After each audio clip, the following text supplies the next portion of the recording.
investigated reported disturbance at Acer Plaza? 10-4 dispatcher, verify address. It's Acer Plaza. Repeat, Acer Plaza.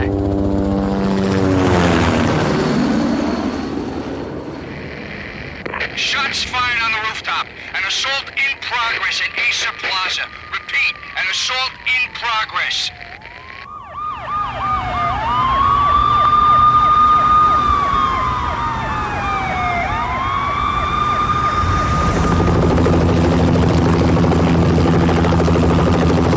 It's a war zone down here. 1085 dispatcher, need additional units. Additional units now. Officer in danger. Officer in danger. 10-5, please repeat. 10-5, all units, emergency. Officer in danger. Acer Plaza. Repeat, Acer Plaza, all units. They were all dead.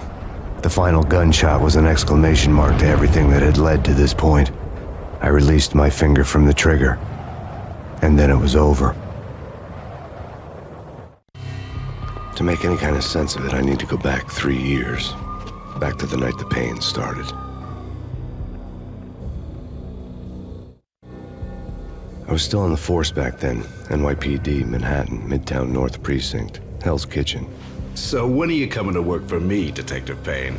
You'd make me work undercover in some hellhole. Sorry, Alex. Michelle and the baby come first. See? My last smoke. It's bad for the baby. That's you, Max. A regular Boy Scout. See ya, Alex. Still on for poker Thursday night, right? Like taking candy from a baby.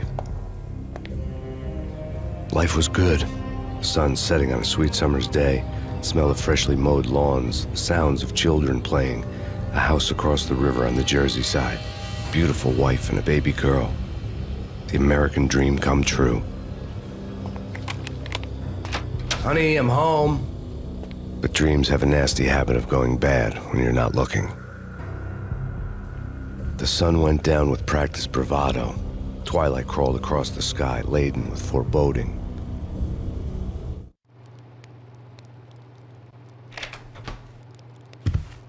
Michelle, honey, anybody home? I didn't like the way the show started. They'd given me the best seat in the house, front row center.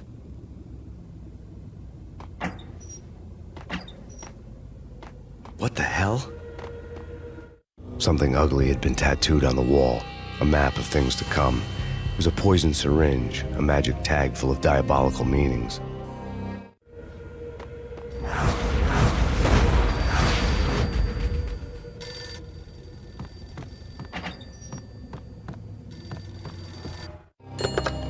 Listen, someone's broken into my house. Call 911. Is this the Payne residence? Yes, someone's broken into my house. They're still here. You have to... Good.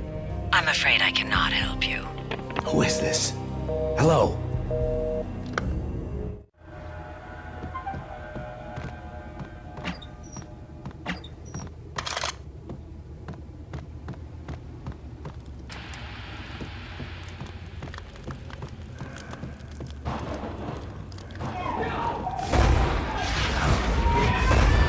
Michelle!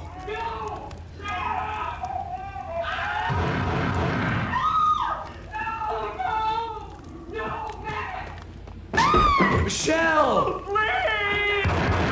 It's coming. Freeze! NYPD, drop it! Coming! No, please God, no.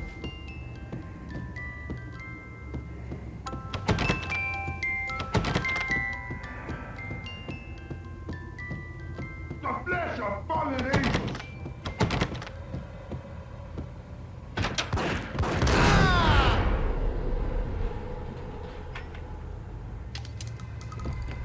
No, God, no, please, Michelle. Oh, baby.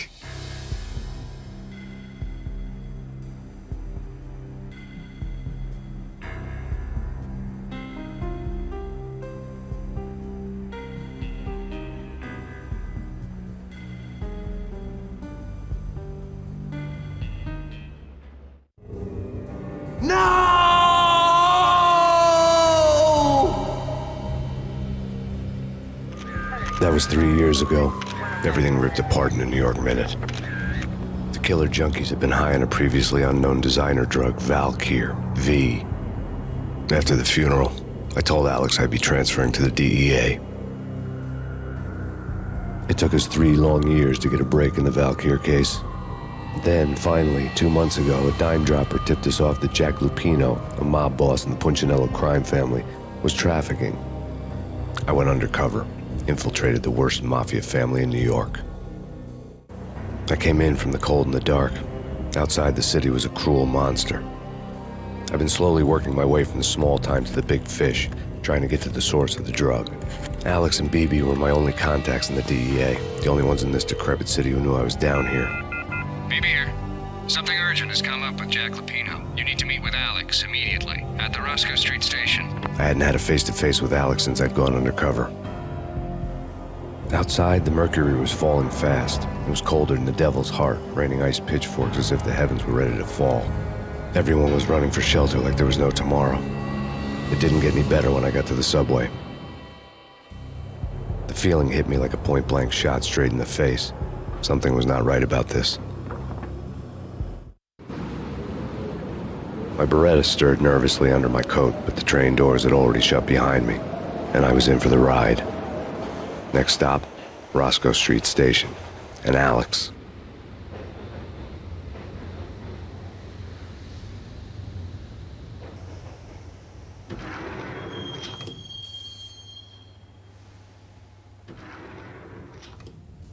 The station was drenched in gloom. Alex was a ghost, nowhere to be seen. I'd have to look for him.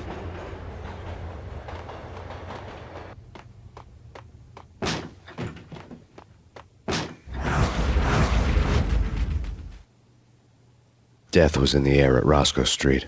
I'd have to find Alex fast.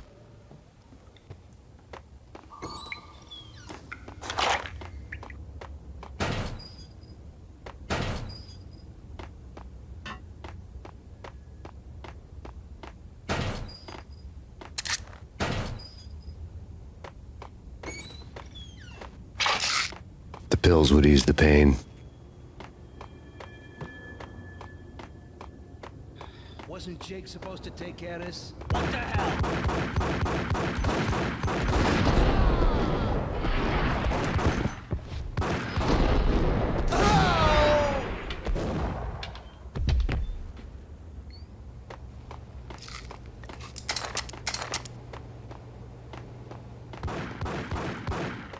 Yeah.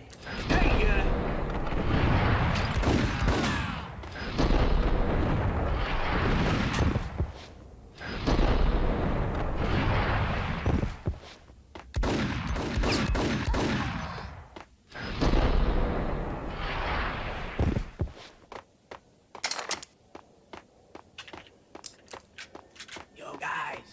Yo, guys. Hey.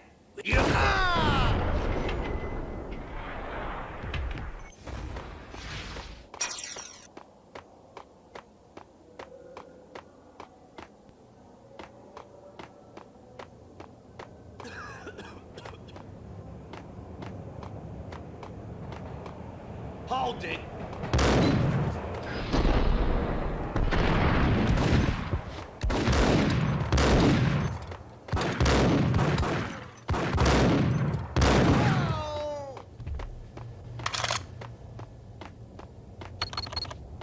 The security panel let out a mocking cackle.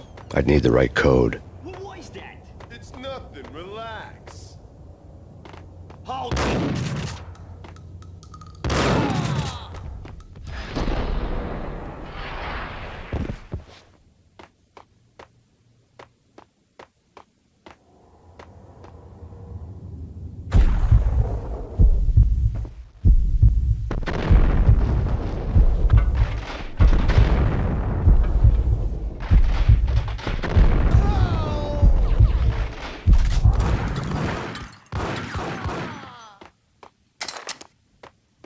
While looking for Alex, I had ended up in the middle of a big-time crime operation.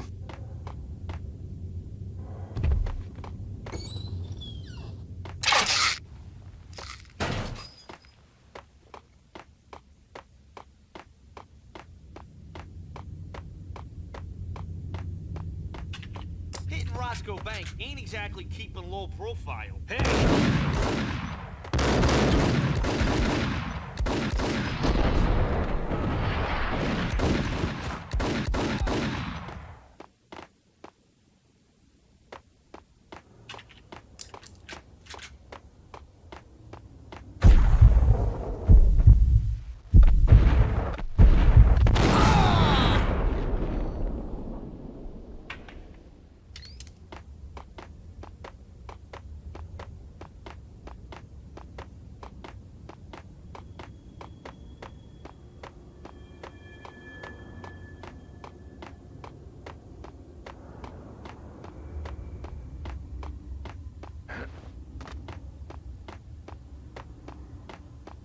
kiss it goodbye.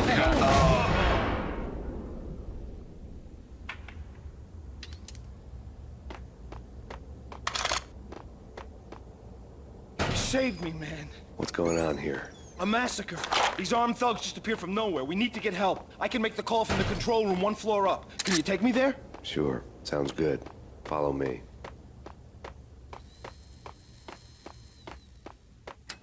The power to the rail had been cut.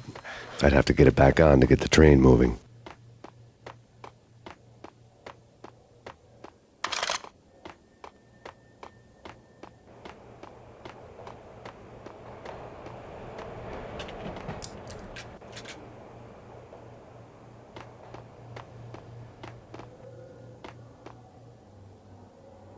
Home free. This way. Hey! Look out!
The train lit up like a Christmas tree.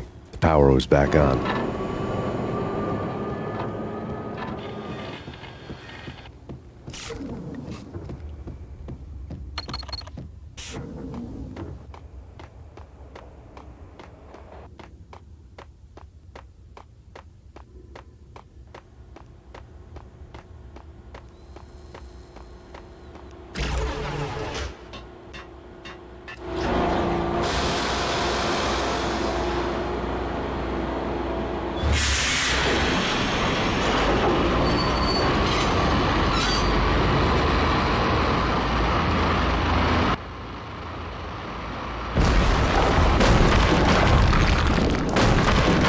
So much for being subtle.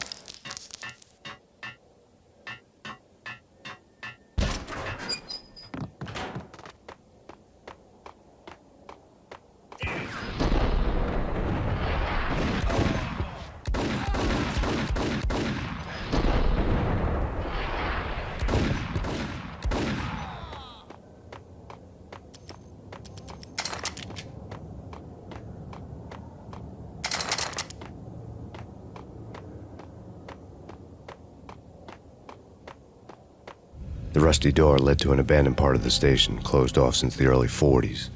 Something big was going down at Roscoe Street. Maybe that's why Alex had wanted to meet me here. Maybe not. One way or the other, I was gonna find out.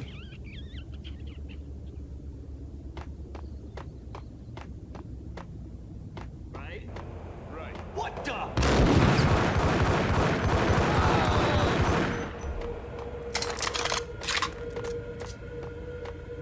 Damn!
door had been welded shut ages ago and the bomb was missing a detonator.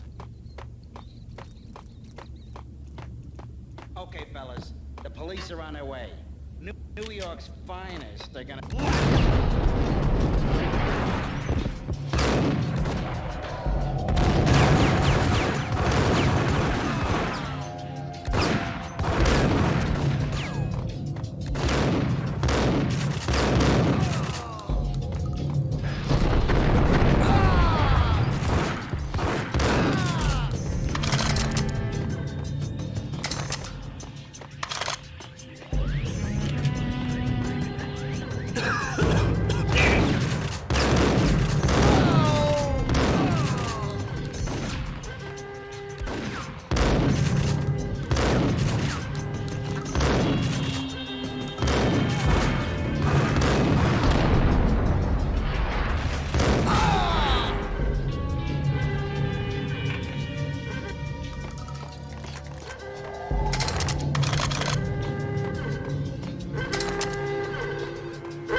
We come to you now live from the crime scene.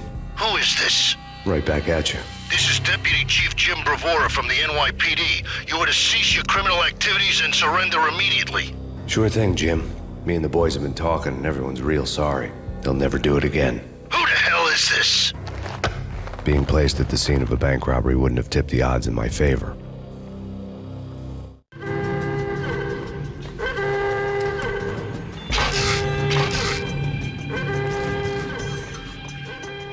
The bank robber's score lay on the table. The bank robbers have been after Acer Corporation bonds. The Acer success story had recently been on every channel and on the cover of every magazine.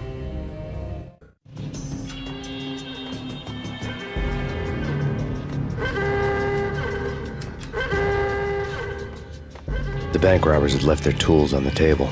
Judging by the detonators, the crooks had bought enough explosives to send Lady Liberty into orbit.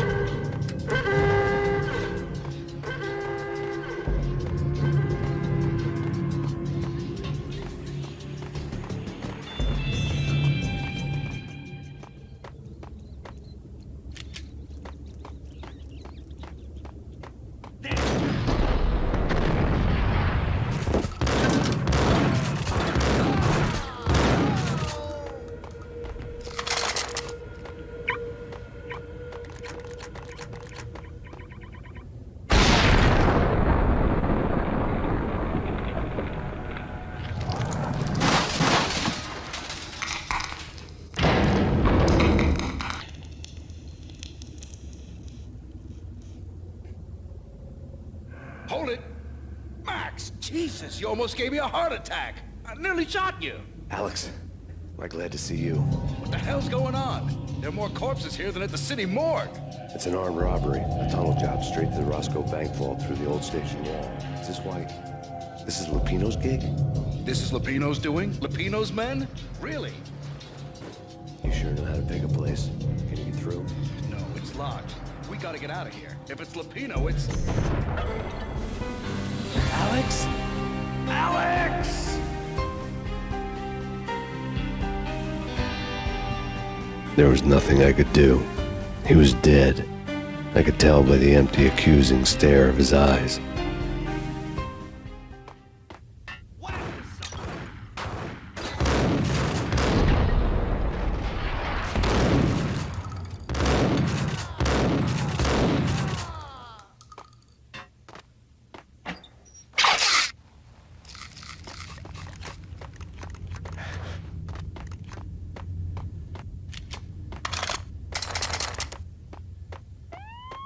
Let's get the hell out of here!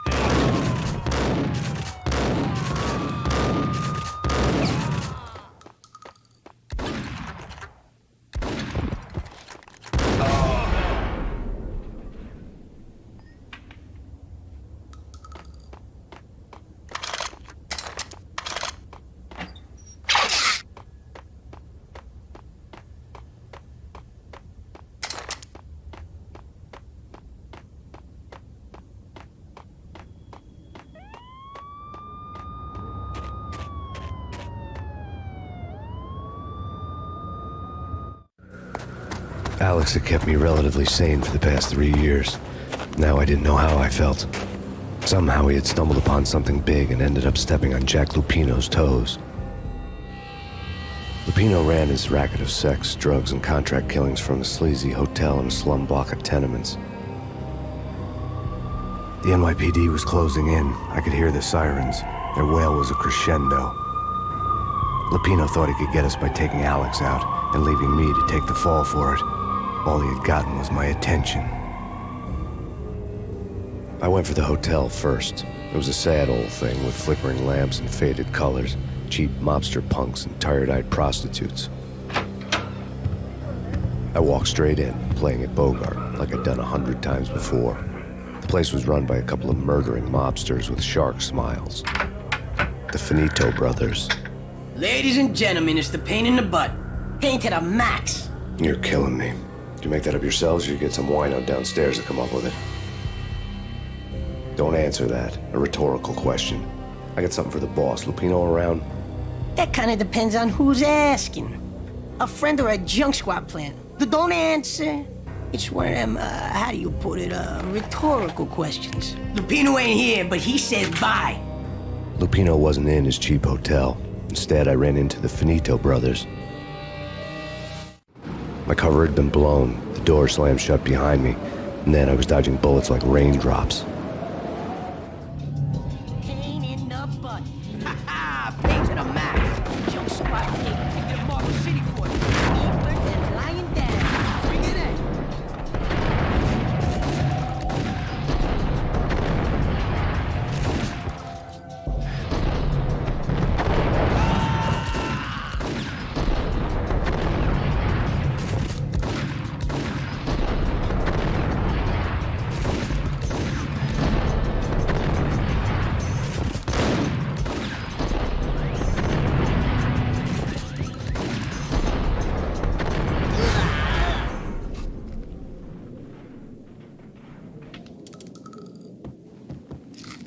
A letter on the desk caught my eye.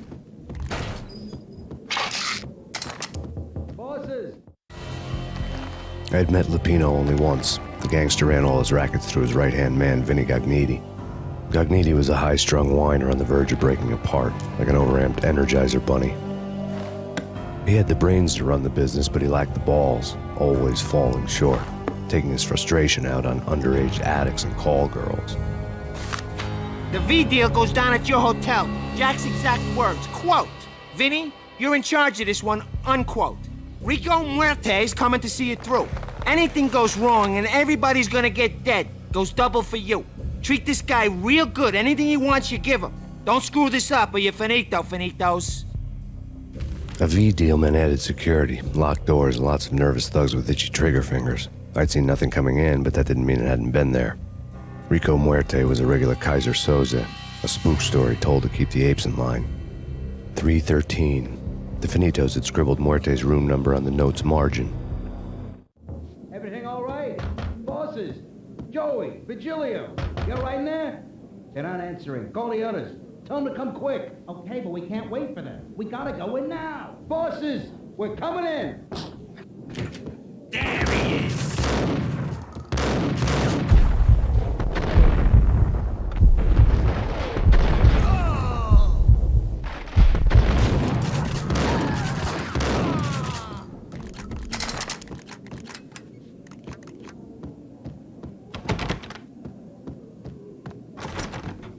Getting out was not going to be easy. The staircase was locked and the elevator had been busted for a decade or more.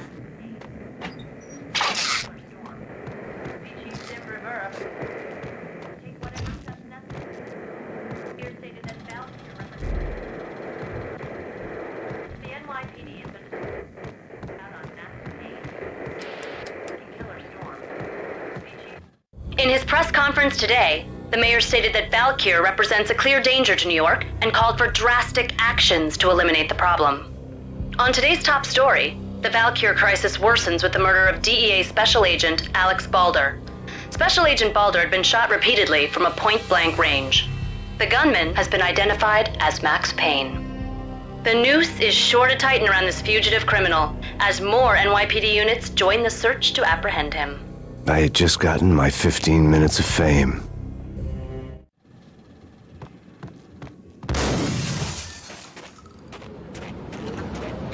something's wrong with the boss. Hey!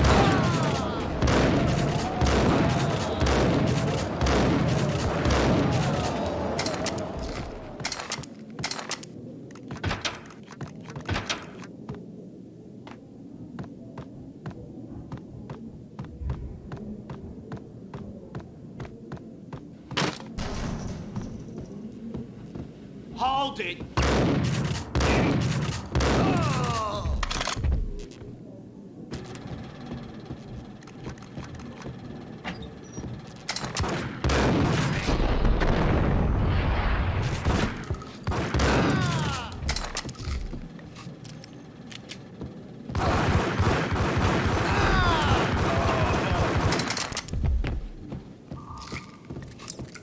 Previously on Lords and Ladies.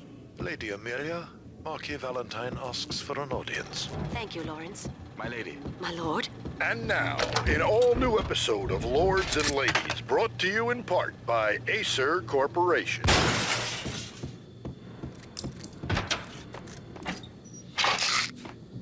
V-head junkies could go off without a warning. I had to be careful.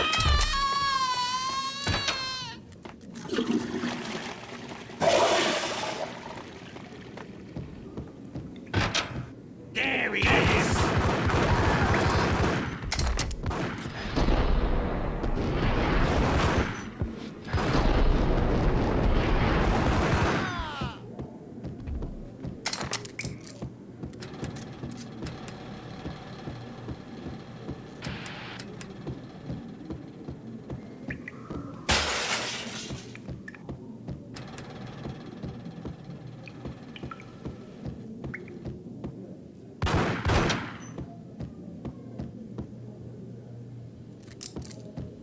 Piece of crap!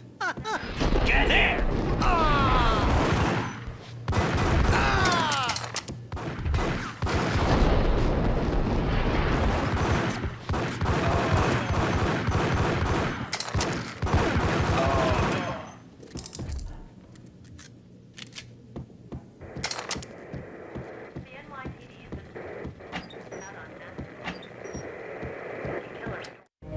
Tonight, the city's fight against the nightmare drug Valkyr took a turn for the worse, as DEA Special Agent Alex Balder was found brutally slain at the Roscoe Street subway station.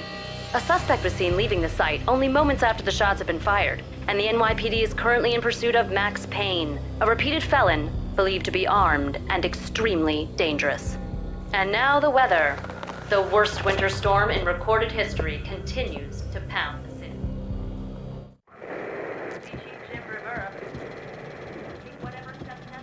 This party had been dead for a while. I couldn't say I was sorry I'd missed the show.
I'd found Muerte's room.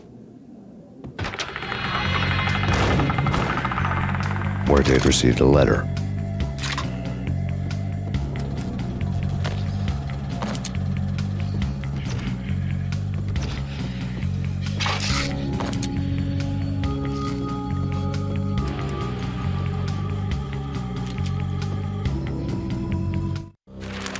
Our investigation had turned up nothing to link Angelo Punchinello, the head of the Punchinello family, to Valkyr. All tracks had ended with Jack Lupino. The letter in Muerte's room was signed by the Don himself. It was the first hint that the Kingpin knew what was brewing inside his syndicate. The trouble you got into after the Chicago screw-up. The Punchinello family bailed you out. You have been waiting for a chance to pay us back. One of our trusted boys has a monkey the size of King Kong on his back. We need your special skills for backup on a major deal. Collecting evidence had gotten old a few hundred bullets back. I was already so far past the point of no return I couldn't even remember what it looked like when I had passed it.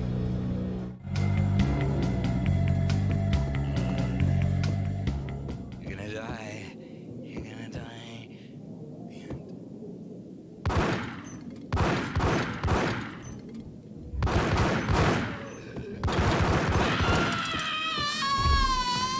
Hold it!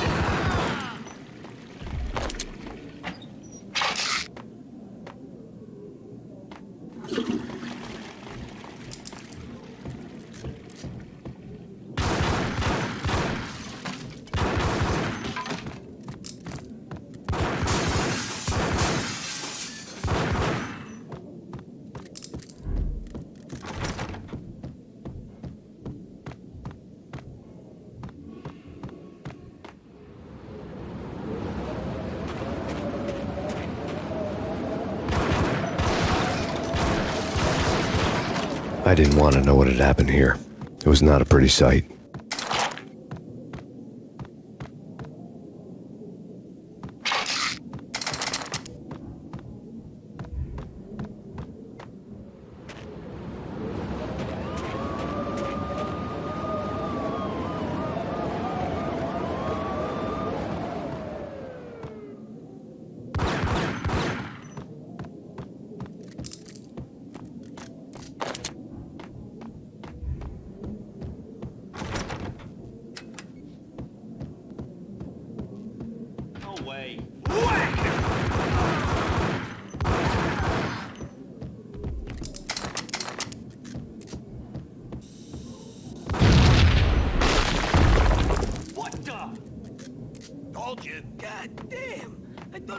For sure.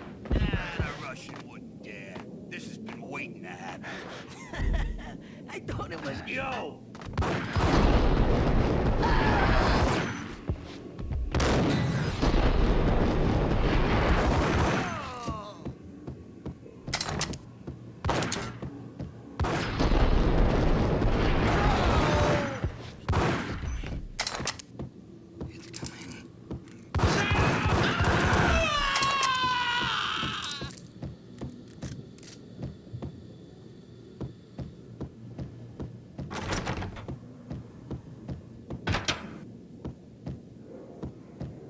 The hooker had left her diary on the table. The diary belonged to a hooker named Candy Dawn. The read would have made a vice cop blush. Had talks with the mystery hag over the phone again. Sent her the latest One-Eyed Alfred tape.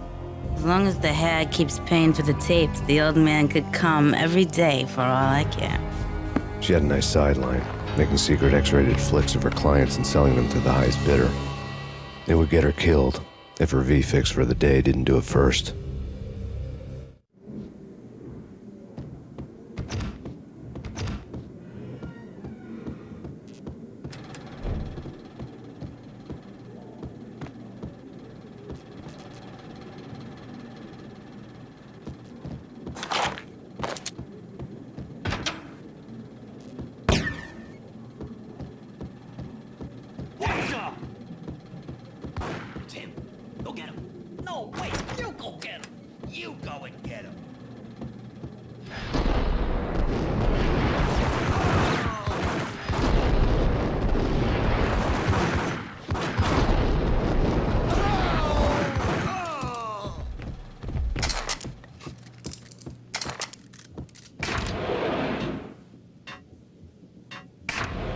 The old service elevator rumbled down to the bowels of Jack Lupino's hotel.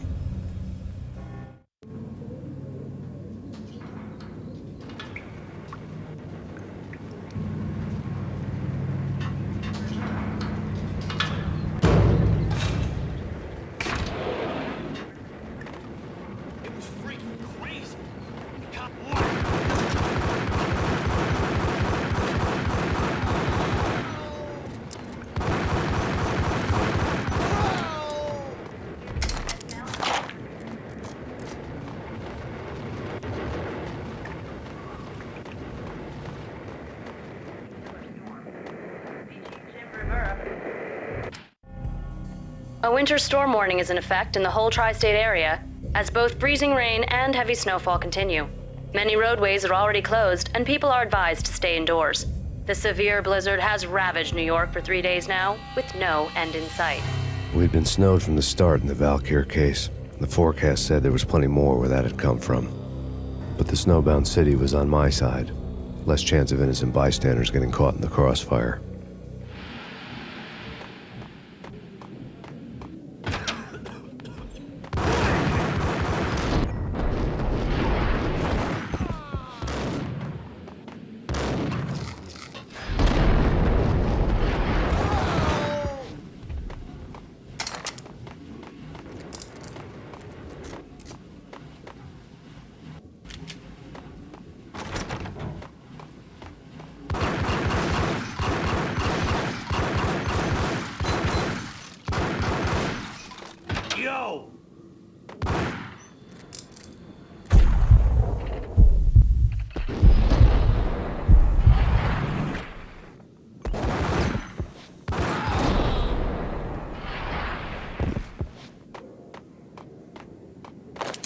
Exhibit number 1, a newspaper. Take vampire movies. Why are they always set in L.A. or Mexico? They can't even get a tan.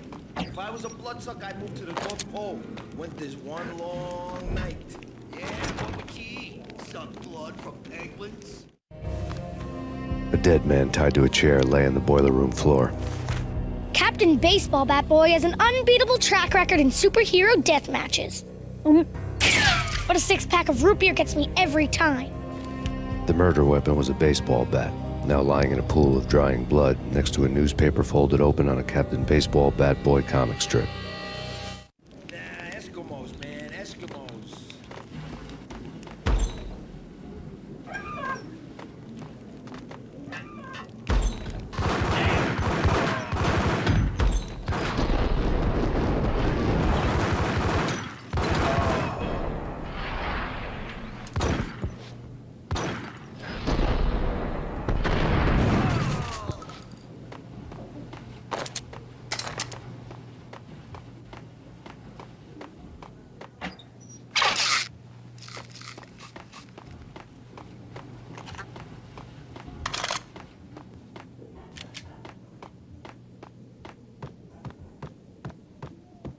Chill with the guns.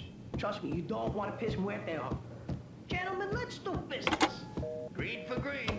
Cheers at Green-Eyed Angels. Amen.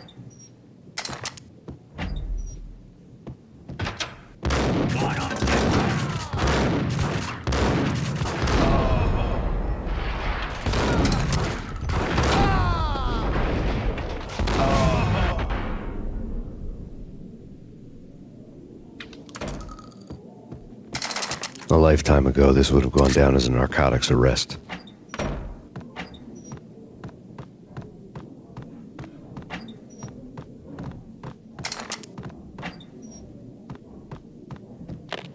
The transparent cylinders glowed green, full of Valkyr. There was a key on the table. It was dirty money.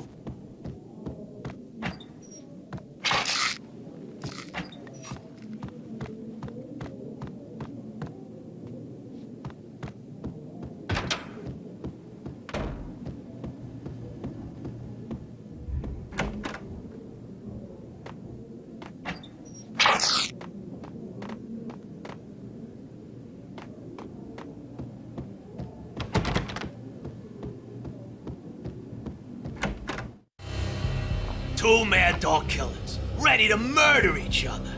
They step into the next room, and I'm thinking, now they're gonna do it. But no. They sit down in front of a TV and solve their differences with the Kung Fu fighting video game. I tell you, Candy, I was so depressed, I strangled them both with the video game cables. Oh, Rico, you're so bad. I am, ain't I?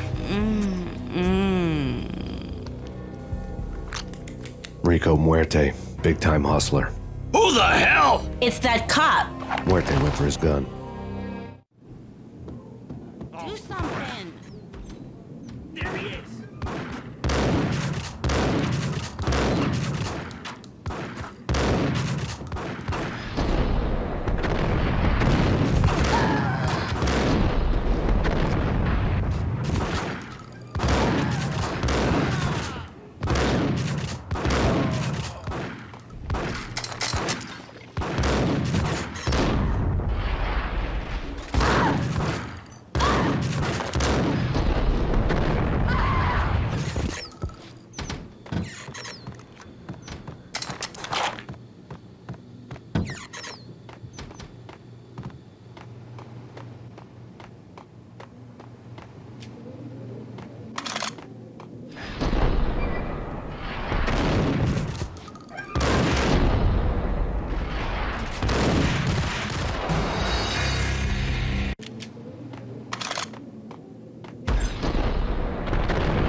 The antique switchboard was still in use. There was an old telephone switchboard in the back room of the reception area, the kind that made phone tapping child's play. It wasn't hard to picture a fat pimp sweating with headphones on, listening to his hookers talk dirty and fake orgasms over a web of party lines, the blood veins of New York. Right now, there was a different set of moans and groans going on. Boss, Corneli, it's Max Payne. He came, started capping us. He killed him. Are you freaking kidding me? He's just one lousy cop. You better be freaking kidding me. Whack him. What's the freaking problem? Hello? Answer me. Hello? The word was out. A deadly virus released into the city's corrupt circulatory system. Something wicked this way comes.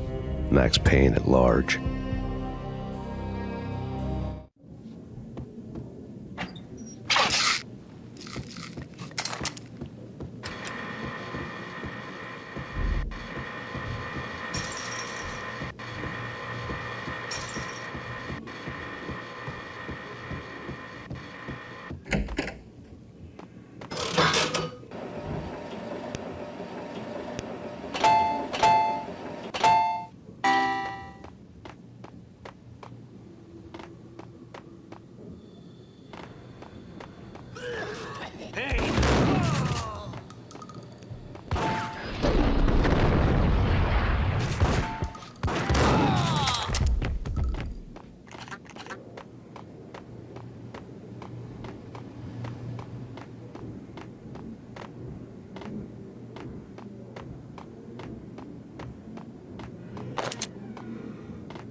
Turn around, walk away, blow town.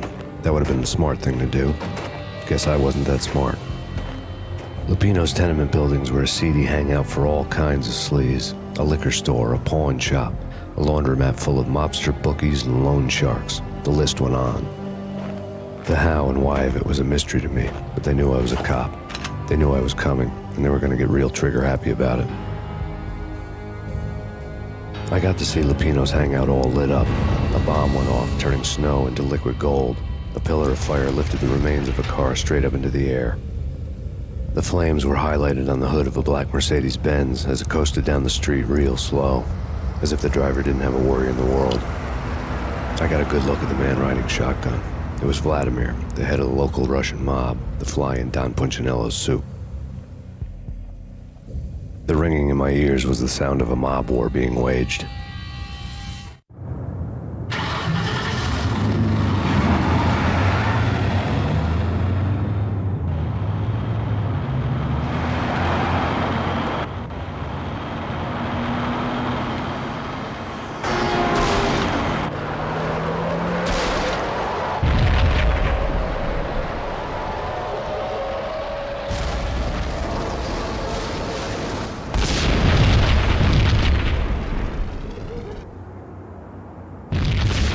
Another bomb exploded inside the closest slum building. It was a lucky break.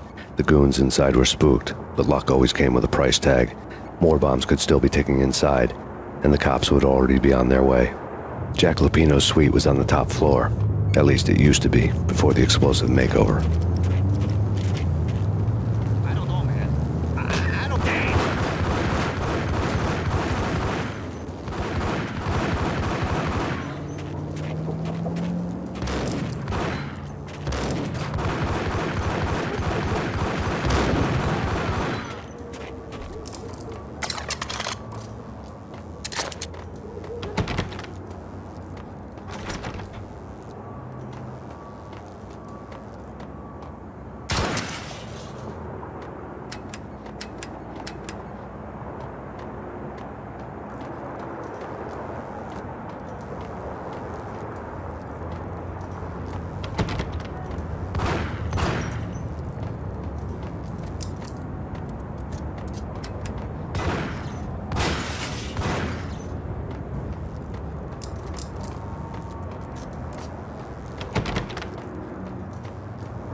The headlines were a depressing read. The headlines were screaming bloody murder. The storm was a screaming duet with the approaching prowl car sirens. It was all a scream when you were down for the count and wanted for murder.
The whole building was rigged with explosives.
A beaten-up phone in the entrance hall was ringing.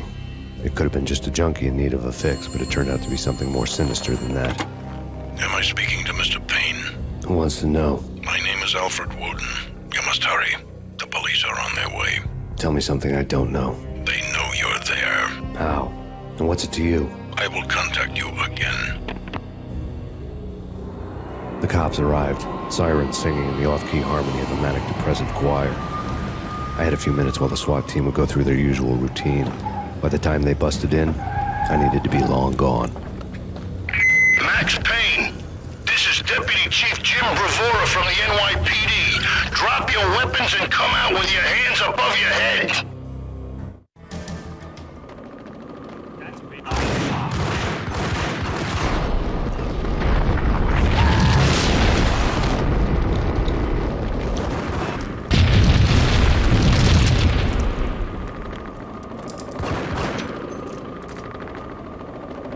Someone had left a letter on the counter, putting the key on the shelf. Suddenly it all made sense. The bombs, the Russian mob boss making an appearance in person. Gagnidi was his usual self, all talk and no walk. After our hit, the Russian has only a couple of guns left and they can be bought. There's no freaking way he has the guts to try anything after that. As it turned out, the Russian had plenty of guts.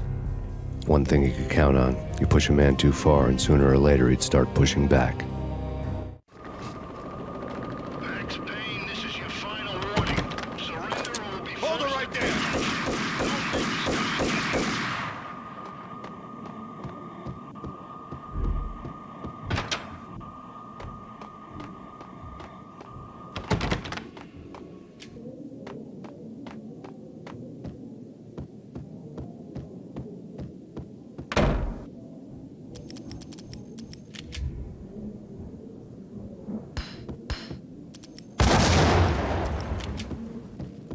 What the hell?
The bombs had destroyed all the stairs up to Lupino's office. The alternate route led there by way of adjoining rooftops.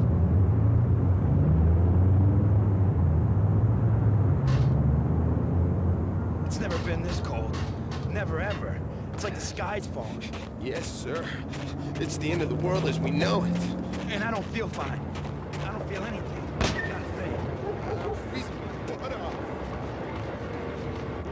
To get to the roof, I'd need to get to the elevator through the locked door up ahead. Pizza delivery. Never seen you before. Buzz off, Joker.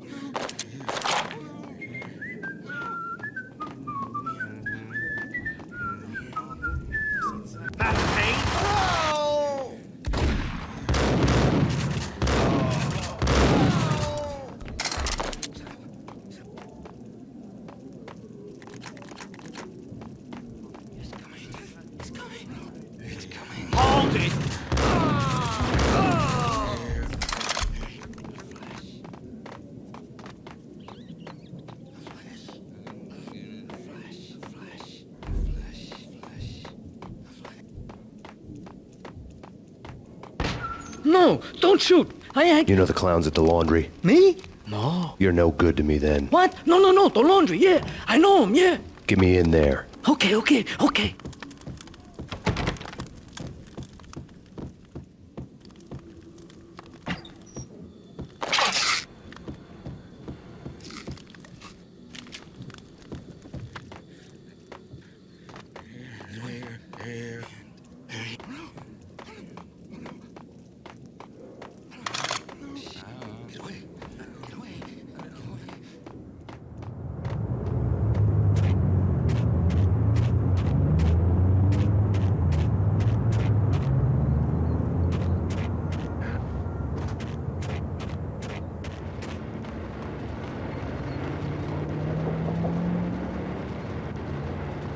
It's me. Open up. Let me in, quick. Not so fast.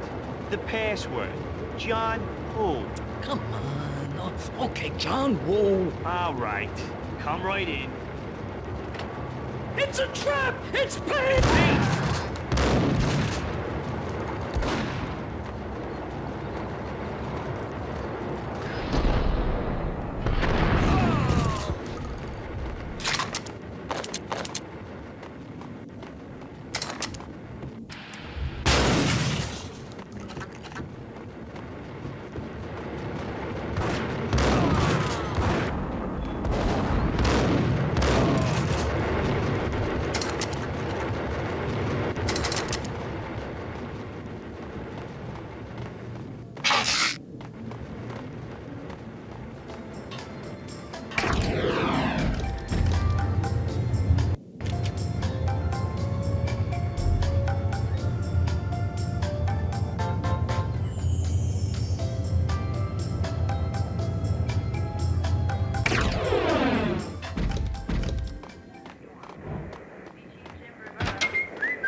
New York City is in crisis tonight, with reports of Valkyr-related gang war in the streets of the Bronx.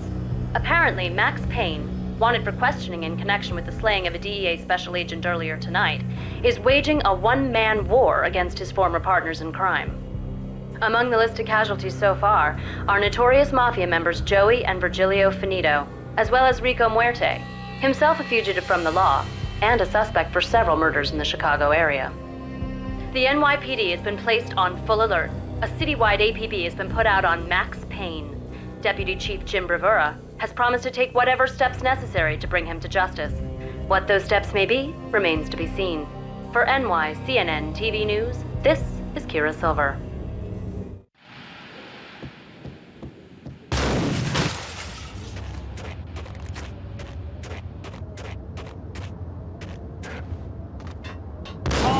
This week on address.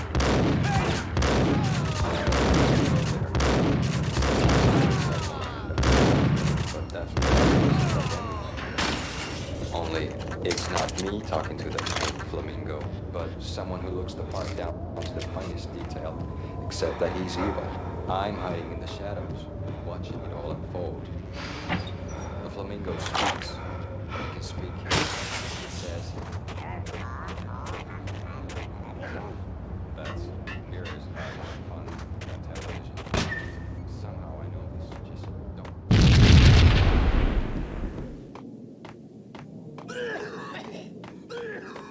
Red, blue, or green? It's always red.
Vinny got needy.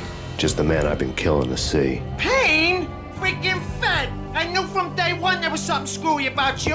What do you think you're doing? You're a freaking cop. You ain't got squat on us. You can't just come in here waving your piece like it meant something. Yeah! Oh my God! Oh God, you shot me! Ah! You're dead, Payne! What the hell are you waiting for, you apes? Kill him! Kill him! With pleasure, boss. Gognitti bailed. I made like Chow Yun Fat.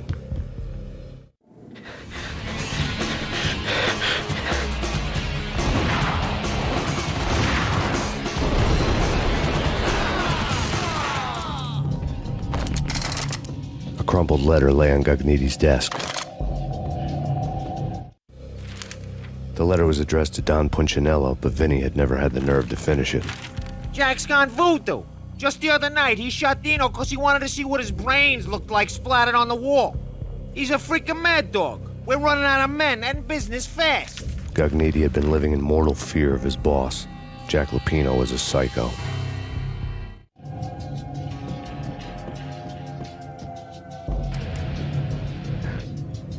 Vinny Gognitti was running scared. He could run, but with a bullet in his stomach like a broken bottle of Tabasco, he was quickly running out of time. He knew where his boss was, and I wanted to square things up with Jack Lupino. Gognitti would be moving fast. I don't know about angels, but it's fear that gives men wings.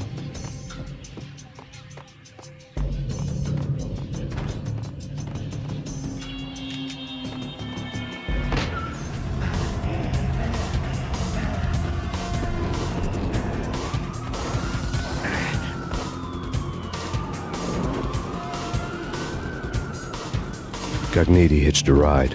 To catch him, I'd have to follow his lead.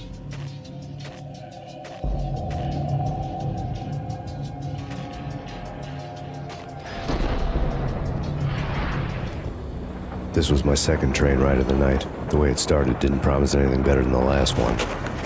Freezing wind tearing at my face like sandpaper and razors, ice hard and slick under my hands and feet. Somewhere in the background, the wail of sirens, the city howling after me. New York sped by in fast forward. Dark rooftop water towers and a dead forest of antennas and chimneys, all a blur. When the train he was riding slowed down, Gognitti made his move.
It's Payne! He's coming down the stairs! Shoot the bastard! Okay, boss, you got it. No problem. All right.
Whack the sucker!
Max Payne has nowhere left to go. We are very close to capturing him. You'll get a full statement then. Right now, I've got better things to do, ma'am. That was Deputy Chief Jim Rivera from the NYPD with no further comment at this time. Apart from his suspicious food habits, I figured Bravura to be one of the good guys. Fate had just dropped us on different sides in this. But when it came to capturing me, he was way out of his league. I had already ditched the cops a couple of rooftops back. For now.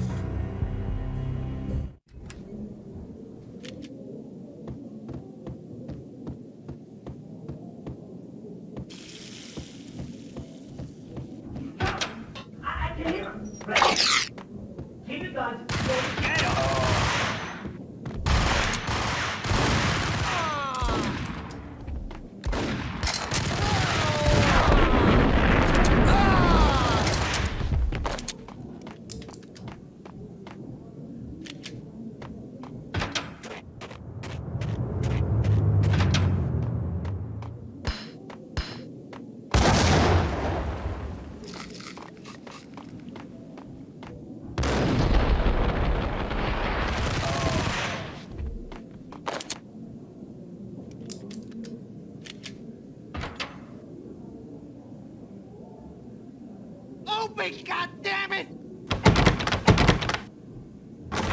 Payne! I'll kill you, you lousy freaky...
Cogniti ran out of steam in a dead-end alley with steam boiling out of the sewer grates like all the fires of hell were burning high beneath us.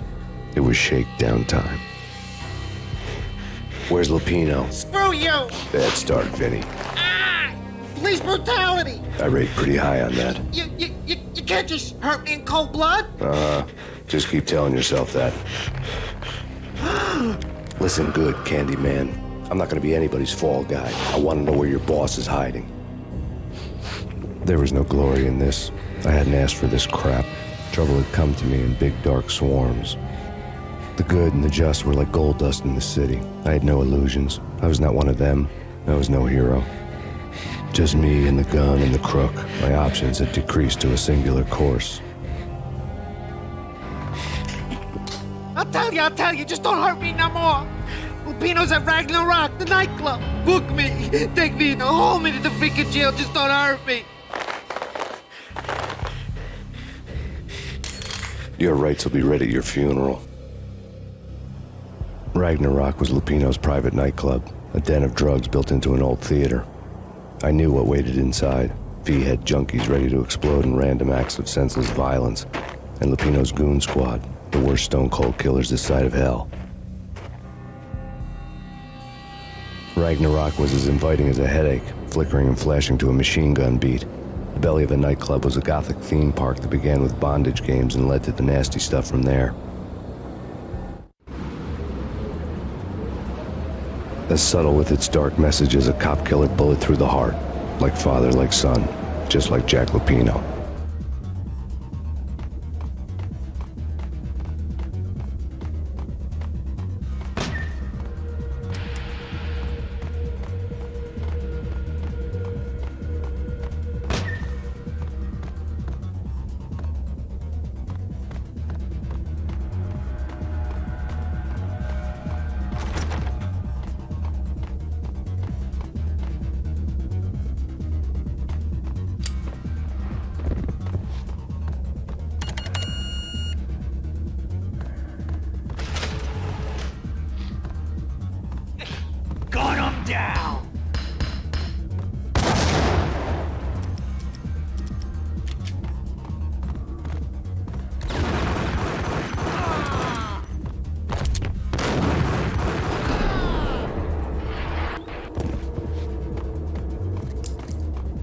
The book had never been a bestseller.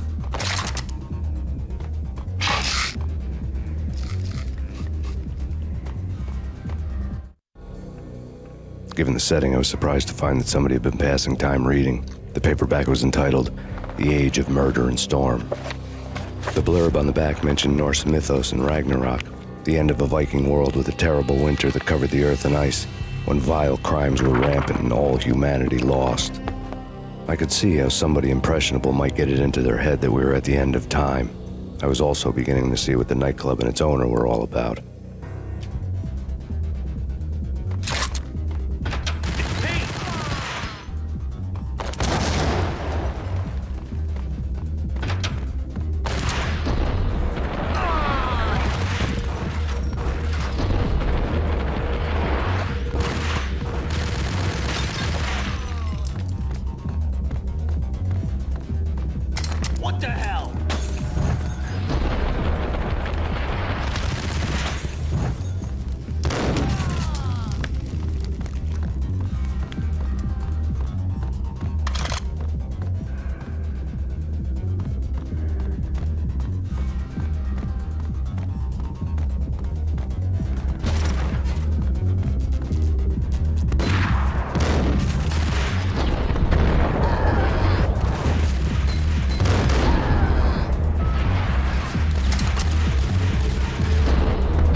Books on the occult had been piled on the table.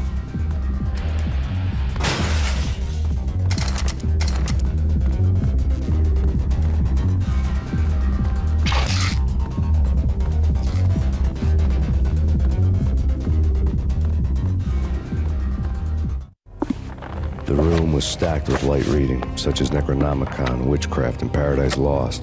Old exotic titles like Malleus Maleficarum and De Umbrarum Reini Novum Portus. Books with pentagrams on their covers, all dealing with the occult and the infernal, lying between stacks of horror videos and a couple of Ouija boards. The only thing I could take seriously was the thought of Lupino taking it seriously. He had been spending a lot of time getting intimate with the guy downstairs.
The backstage area led to Lupino's inner sanctum. The hot air inside was like an invisible wall, thick with incense and something else, a sickly sweet smell that made you gag. This was the rotten core of the Big Apple. Lupino lurked somewhere ahead, like a spider at the center of his web, waiting. The vapors in the air started to make my head swim. Torn pieces of a letter lay scattered on the sofa. Punchinello had threatened Lupino in writing. The note had been torn to pieces, bloody fingerprints all over them. Don't want you to think that one of my boys is not playing with a full deck. Shape up, Jack. We are running a business here. I'd hate to send the trio to strong-arm you. The trio were the Don's notorious henchmen. It was obvious that Lupino hadn't been intimidated by the threat. Lupino's notes covered the table. Jack Lupino was crazy, all right. The table was scattered with notes of demented arcane nonsense written in rusty blood, a mishmash list of demons, devils, and dark gods evoked. Beelzebub, Asmodeus, Baphomet, Lucifer, Loki, Cthulhu, Lilith, Hela! Blood given to you all. He was after that old Faustian deal, your soul for power and fortune. Just sign on the dotted line with your blood. Lupino's notebook lay on the pedestal. Jack Lupino was crazy, all right. Mythic wolves, let loose to devour the sun and the moon. Lupino is the wolf. I'm Mr. Beast, the big bad Fenris wolf. I'm the end of the world man, wearing the flesh of fallen angels. After Y2K, the end of the world had become a cliche. But who was I to talk? A brooding underdog avenger alone against an empire of evil, out to right a grave injustice. Everything was subjective. There were only personal apocalypses. Nothing is a cliche when it's happening to you. The flesh of fallen angels, come to me all. Astaroth, Beelzebub, Asmodeus, Baphomet, Lucifer, Loki, Satan, Cthulhu, Lilith, Hela. Blood to you all. Secret, living under the skin of reality. I've seen it. The corruption of flesh.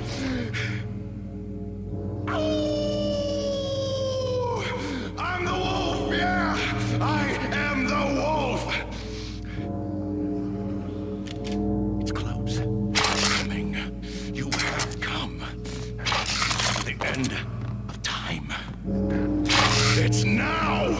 I will rise to her side! I don't need the words! I'm beyond the words!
had known there'd have to be a catch in it somewhere, and this one was the Empire State Building of catches. Lupino was pumped up and dying to go 15 rounds with a mutant alligator. And then he started this spooky monkey talk, straight from a bad dream. Mine. I have tasted the flesh of fallen angels. I've tasted the devil's green blood. It runs in my veins. I've seen beyond a world of skin, the architecture of blood and bow and arrow. Death is coming! She is coming, and hell follows with her. This is the twilight winter. I am ready to be her son. Her time is now, and all who stand in her way must die!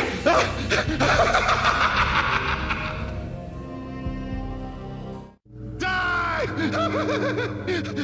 You'll die! You'll die! Now! All die!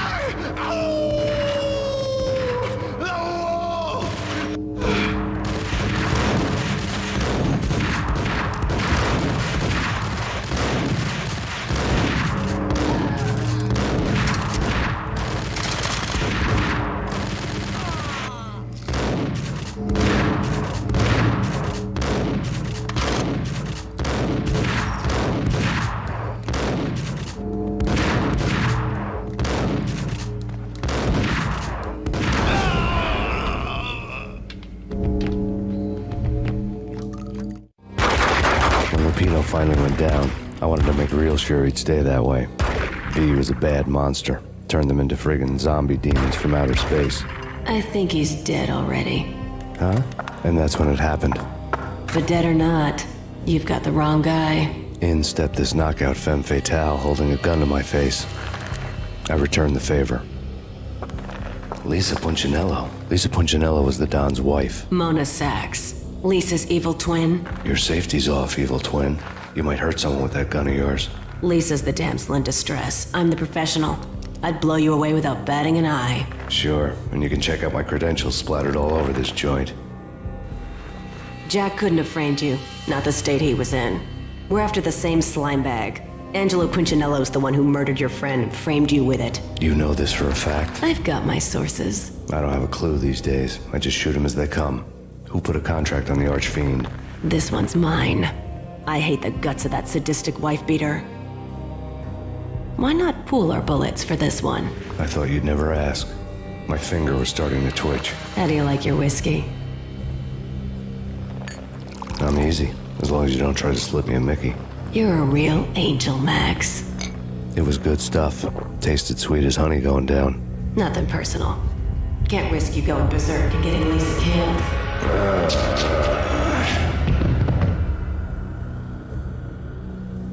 The nightmare was always the same. Violent shapes moving in darkness, old and ugly. The killer's mad laughter was a riddle filled with wicked innuendo.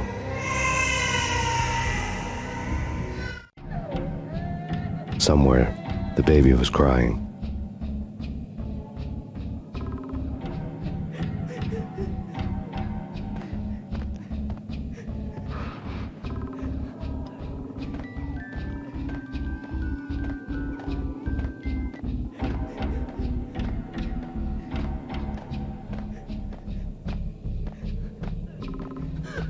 Max, no, please, Max. Why? I didn't mean to. I'm sorry.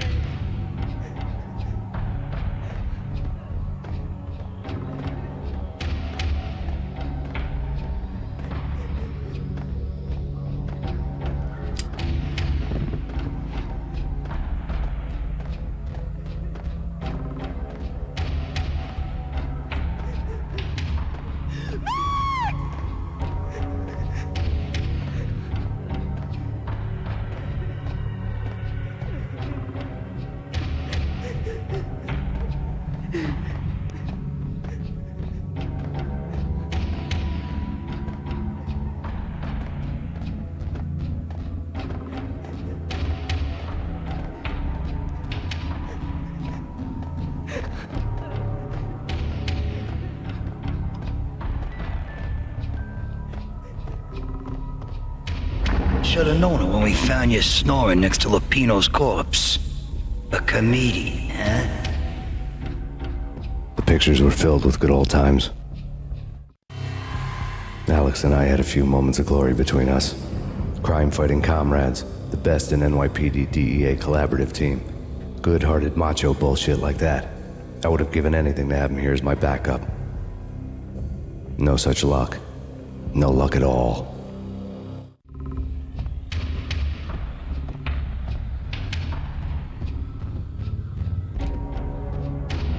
Michelle looked at me from the photo. The Payne family. Happiness captured in a Polaroid moment. I had thought it would last forever, till death do us part. I didn't want to think about it. As long as I didn't, it could never happen. But I had broken my own rule. The thought had already slipped in. Fear was rusty needles poking at my brain. Cold and scaly, it slithered down my chest.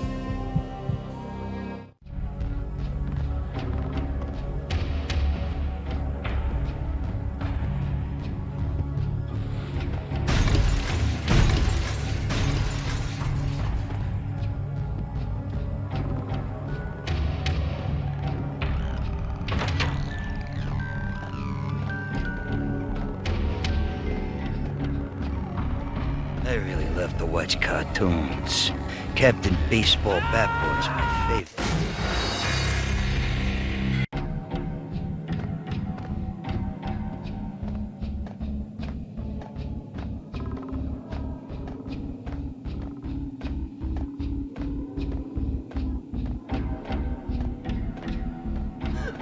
Max, no, please, Max. Why? I didn't mean to. I'm sorry.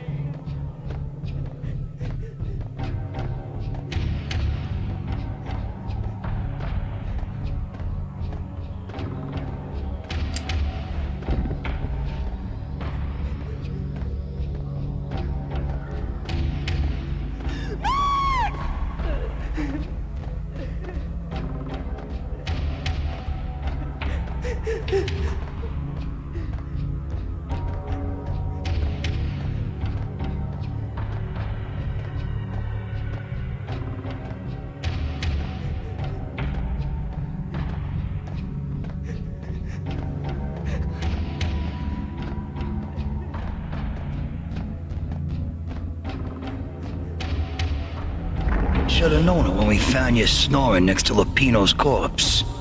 A comedian, huh? The pictures were filled with good old times. Alex and I had a few moments of glory between us. Crime-fighting comrades, the best in NYPD DEA collaborative team. Good-hearted macho bullshit like that. I would have given anything to have him here as my backup. No such luck. No luck at all. Michelle looked at me from the photo. The Payne family. Happiness captured in a Polaroid moment. I had thought it would last forever, till death do us part. I didn't want to think about it. As long as I didn't, it could never happen. But I had broken my own rule. The thought had already slipped in. Fear was rusty needles poking at my brain. Cold and scaly, it slithered down my chest.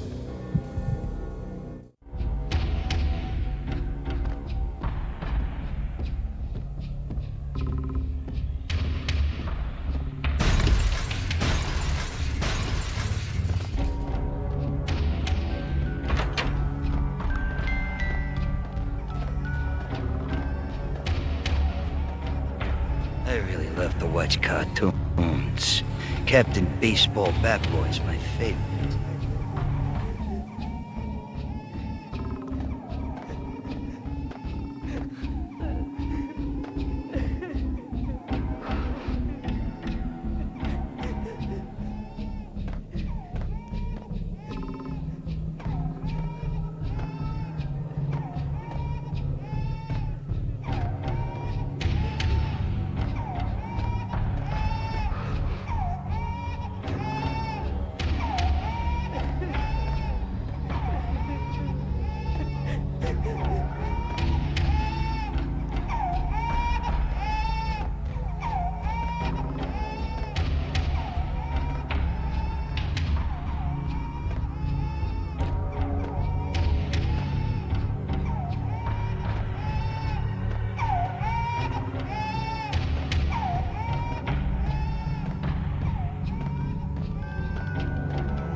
No.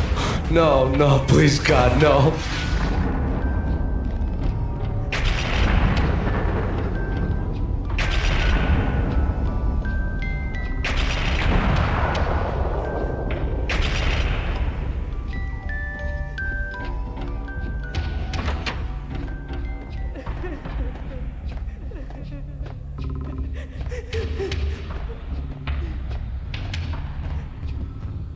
Slice them, dice them, shoot them full of holes, blow them to bits, vaporize them, disintegrate them. No matter what you do, they'll still be back good as new. Michelle's diary lay on the table. Michelle was working part-time in the district attorney's office. Her diary was open on today's entry, her handwriting all pretty curves. An army dossier found its way to my desk yesterday. Valhalla? Isn't that a Norse myth? Something about Vikings? I tried to tell Max about it, but he was busy, that cute frown on his brow. Guess it's nothing, just a mix-up at the courier service. From now on, I would always find time for her. It was a hollow promise. Too little, too late.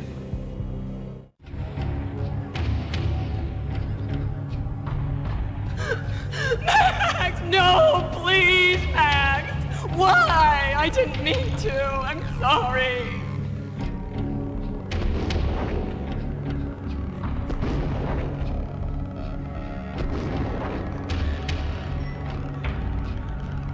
Murderer! You killed her! Nothing like that ever happens in the real world.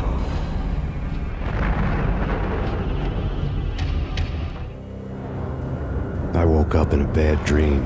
My head felt 2 sizes too small for my brain. Max Payne. I envy your name. And the killer was smiling. Pleased to meet you. I'm Frankie the Bat Niagara.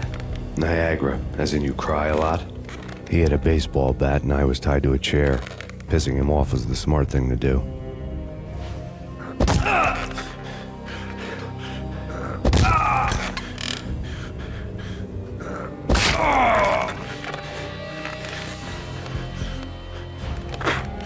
Nothing wrong with a little laugh now and then. Take me, for example. I love to watch cartoons. Cartoon violence is a fascinating thing. Let's take a break. I need to take a leak and maybe grab a cold one at the bar. Don't worry. I'll be back to finish this off. And then, it's checkout time. You play, you pay, you bastard. He swaggered out, and the door clanged shut behind him, locks clicking into place. Everyone makes mistakes. Mine hadn't been to crack jokes about the goon with the bat. He'd have cracked my skull regardless. It hadn't even been to trust a girl with a gun. I had blindly gone after the first bad guy on my hit list when I should have been aiming further up the ladder, at the head of the Punchinello family. I couldn't bring myself to be pissed at Mona. Guess I had a soft spot for a pretty face.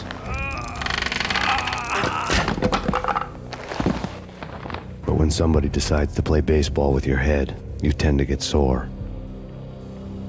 They had dragged me back to the basement of Lupino's hotel. I was beaten, bruised, and blue.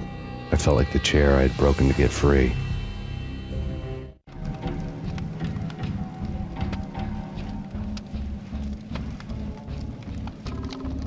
All I had was Niagara's bat, sticky with my own blood.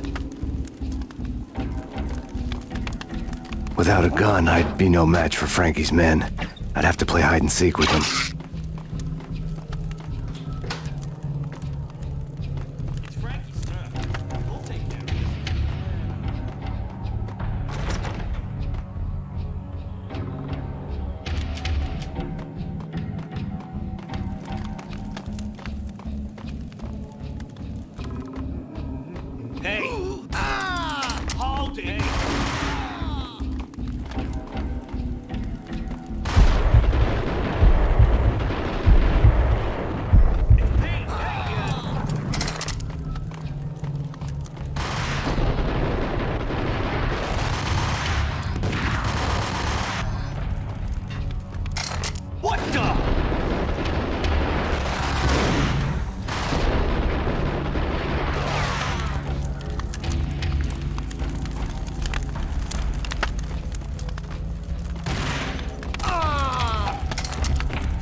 Another newspaper caption for a murder scene.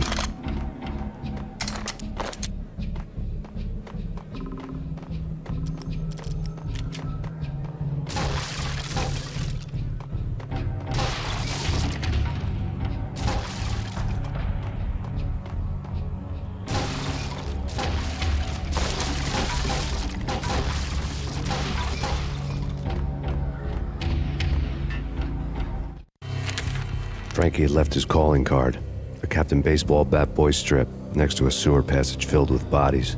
You'd better not mess with Captain Baseball Bat Boy. Even my archenemy, Bicycle Helmet Girl, swoons at the sight of me. Aha! There were enough corpses to put a mass murderer to shame.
Things were fast going from bad to worse.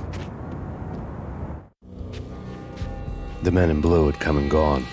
They had decorated the place with chalk outlines and tied it together with yellow tape. The cops who had stayed behind were dead. Frankie, his boys, and I had the place all for ourselves.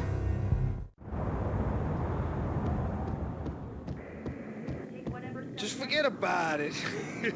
Just forget about it. Hey, just forget about it. That crazy witch, you should have heard her. She was a real scream when the boys caught her trying to cap the Don. Oh, that's friggin' bad. To the trio? That's even worse than what Frankie's doing to that poor bastard downstairs. She's gonna take a long time to die. The mobster muscle on the phone was talking about Mona. Punchinello's trio were nothing but bad news.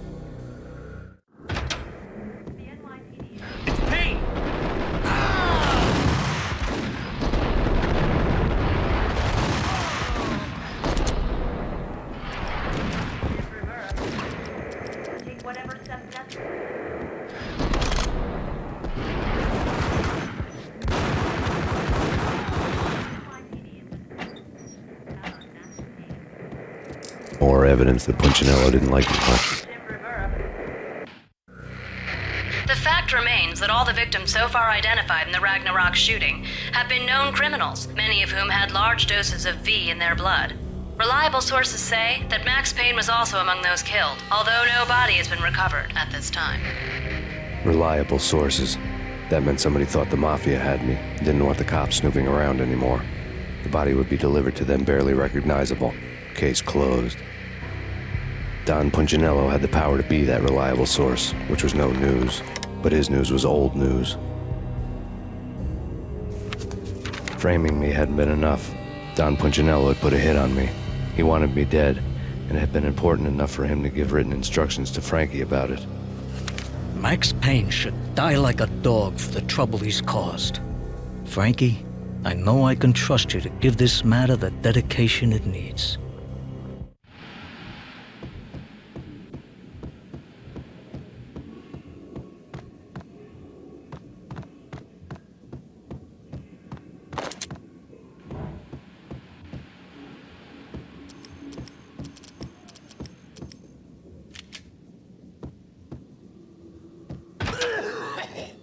Hey,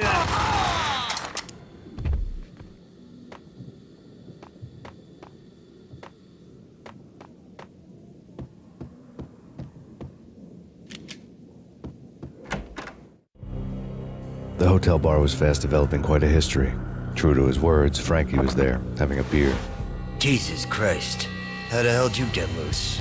Got bored waiting. Thought, what the hell, we could just as well finish this here.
Thank you. You've been a lovely iron.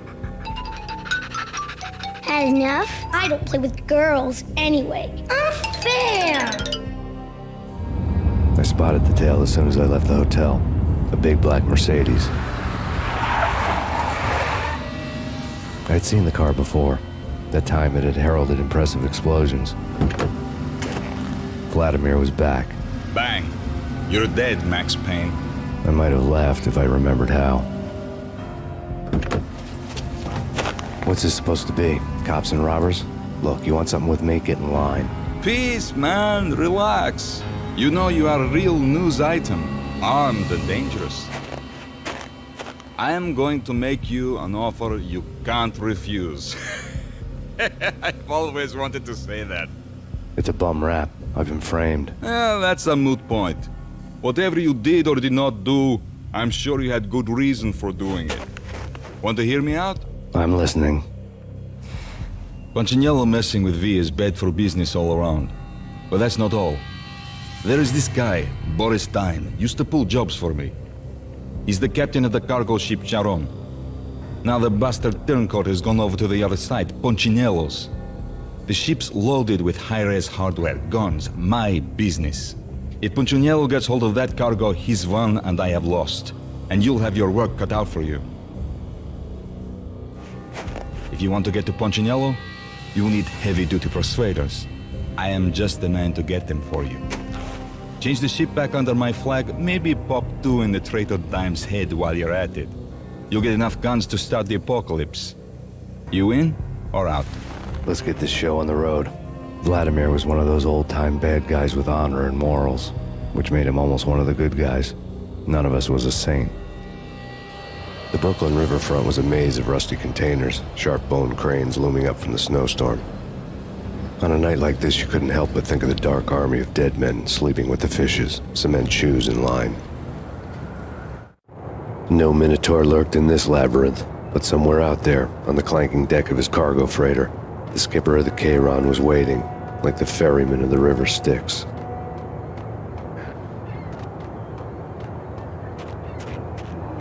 Hold it!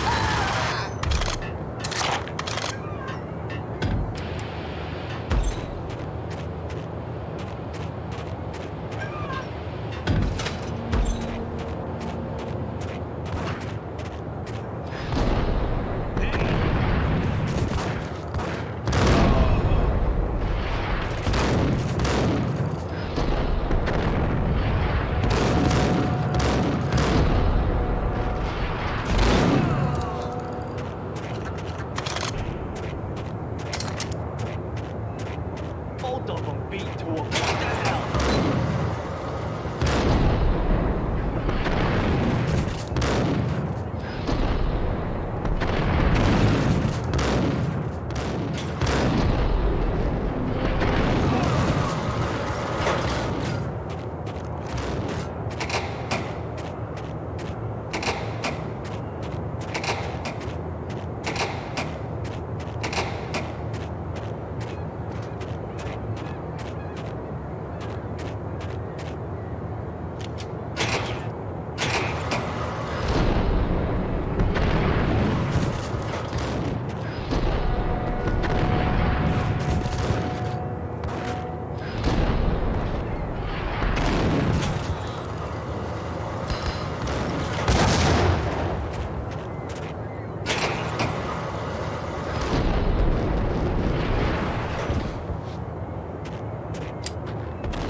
I doubted the letter was a receipt.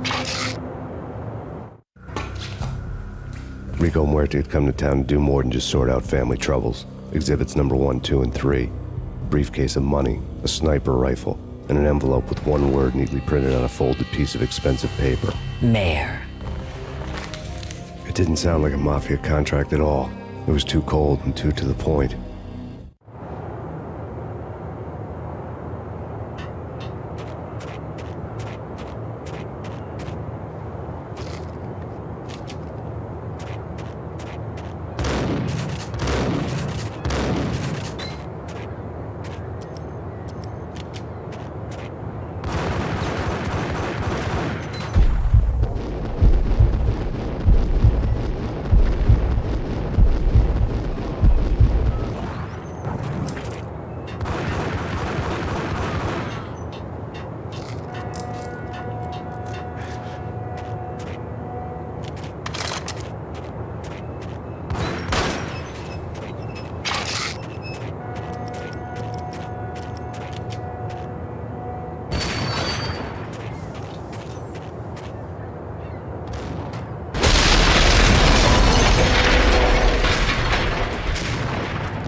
Right, found Boris Dime's ship.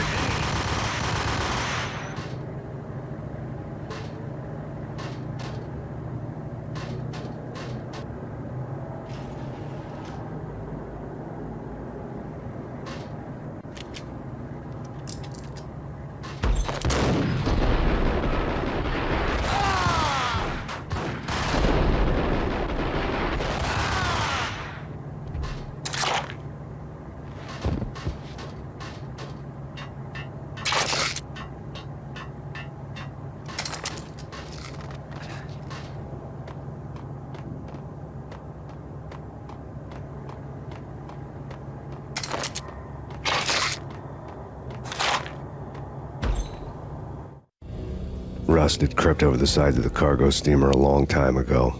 Boris Dime would be on board. I'd have to smoke half of his crew to even get near the gangplank. Guns were probably being kept in the hold, buried amidst the rats and oily water.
Punchinello here. Angie, tell me, how much did Dime cost you?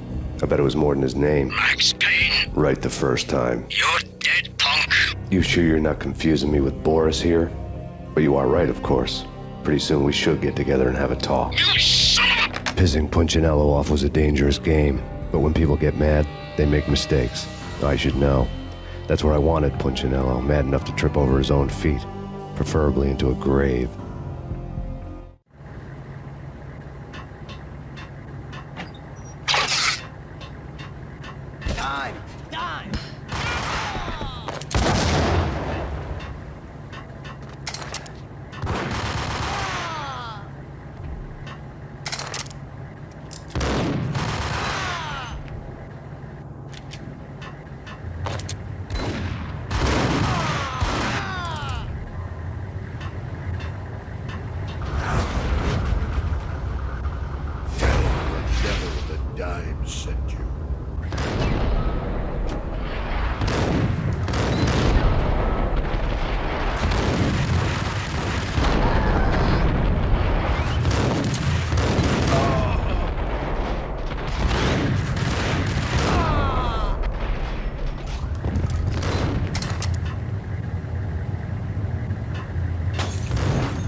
Anybody who says different is calling me a liar. Glad I'm here. Collect all the guns and ammo you want. Meet me on the bridge afterwards.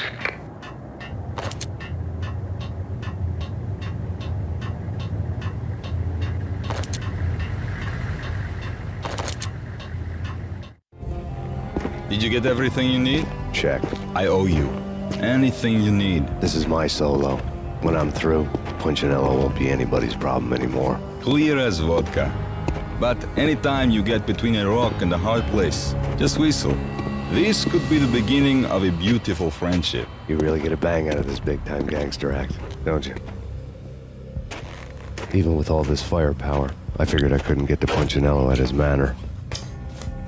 I could only hope that he wouldn't pass a chance to hear me beg, to see he's won. This is Max Payne. I want to cut a deal. Payne, you're a dead man. That's what everybody keeps telling me. I got your ship and her cargo. I want to meet. No pain, no gain. Capiche? You know my restaurant? Yeah, I know it. 1 hour. Punchinello's restaurant had seen better days. Snow was falling like ashes from post-apocalyptic skies, but that was outside. Things would soon get hot in the Don's restaurant. I knew it was a long shot, Angelo Punchinello actually showing up, but there was no crime in hoping.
Punchinello was burning to get me. The feeling was mutual. He was trying to put out my flames with gasoline.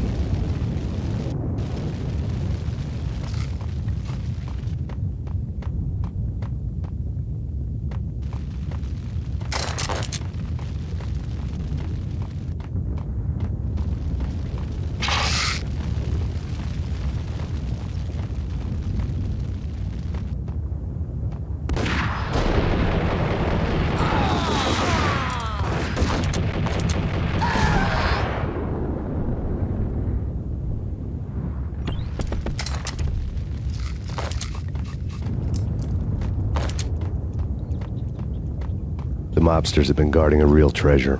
The way out of this disco inferno.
Vlad had seen my smoke signals.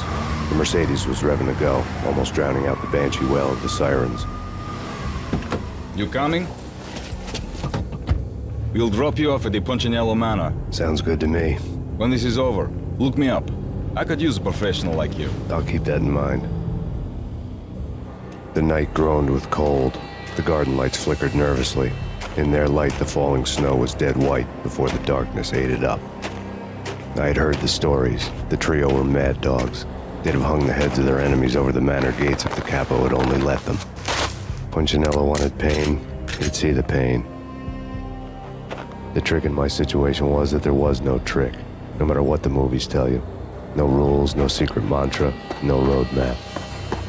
It wasn't about how smart or how good you were. It was chaos and luck, and anyone who thought different was a fool. All you could do was to hang on madly, as long and as hard as you could. Someone had graciously left the back door open for me and killed the guards. My money was on Mona. I knew the trio would be standing between me and Punchinello. I had read their rap sheets, thick as phone books. No one would be walking out of here alive. The numbing cold of the broken night had followed me in.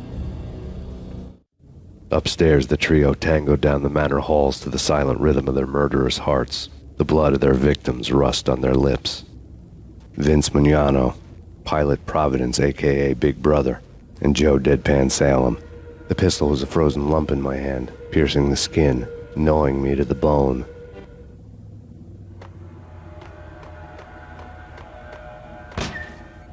In death, the thug had been promoted to messenger.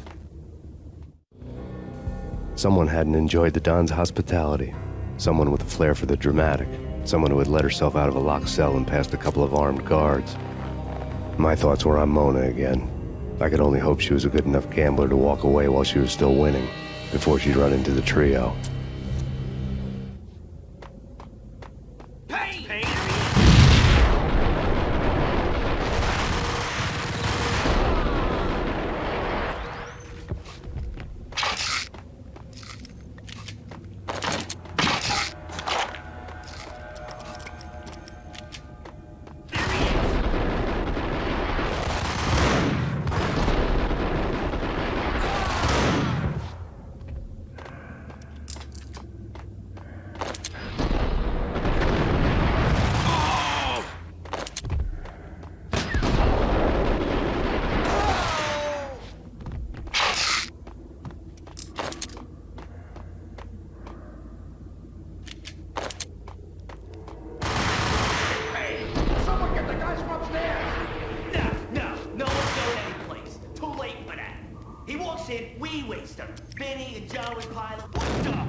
It didn't take me long to run into the trio.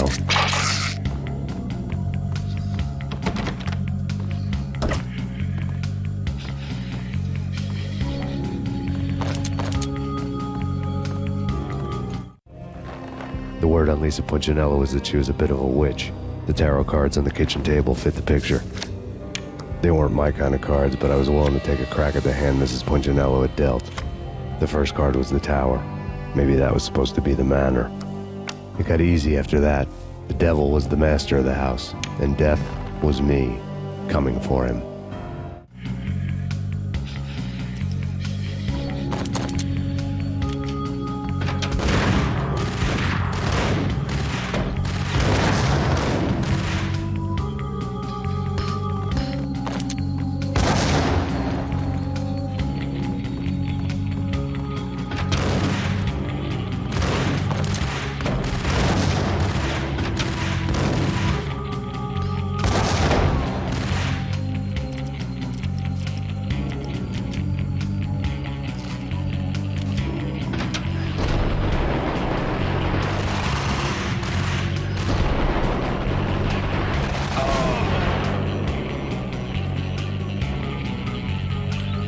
One down, 2 to go.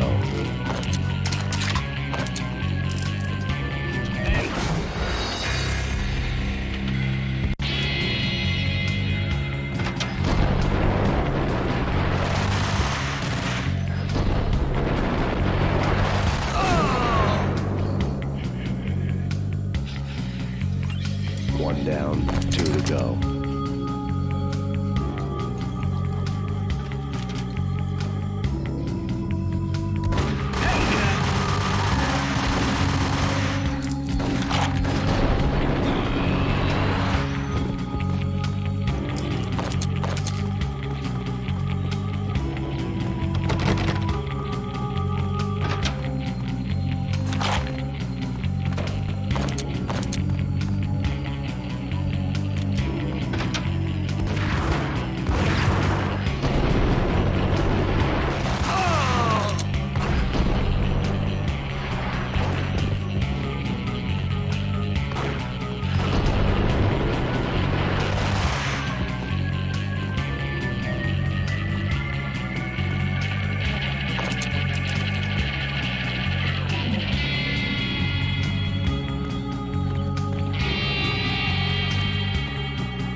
Stopping him! This will stop anything. Take cover.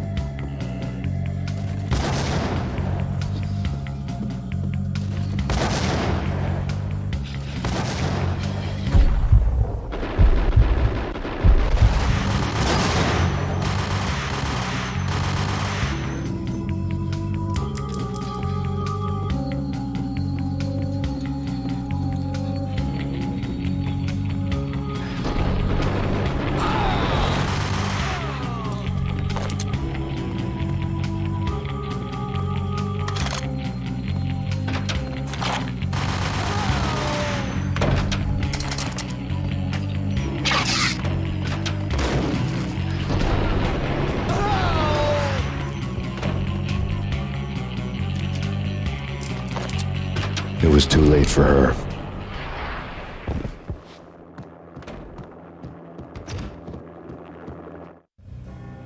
You're a real angel, Max. I couldn't tell whether it was Mona or her sister. The body was a mess. The sick bastard had really gotten a kick out of it. Seeing her lying there got me thinking about another woman's body on another bed. Got me thinking about a fallen cradle.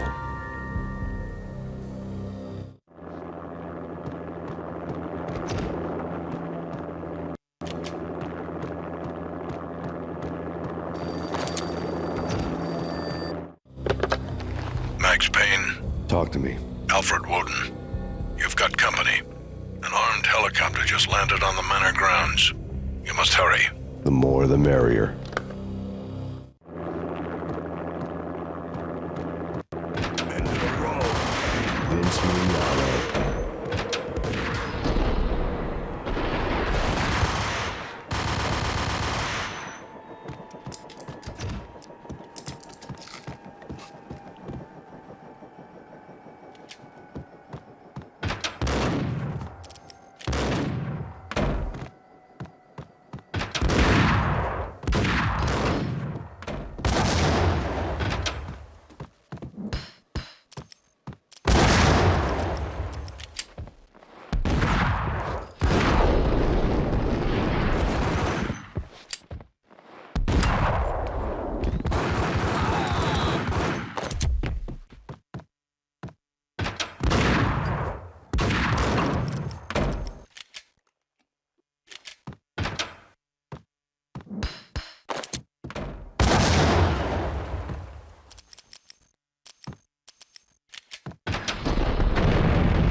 Punchinello's trio was done for.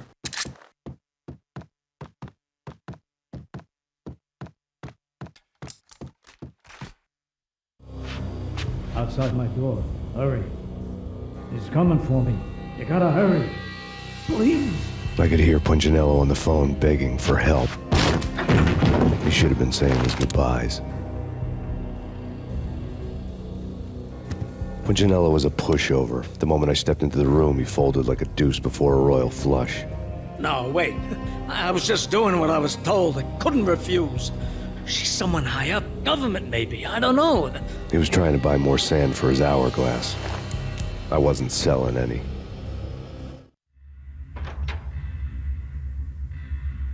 No, I told him nothing.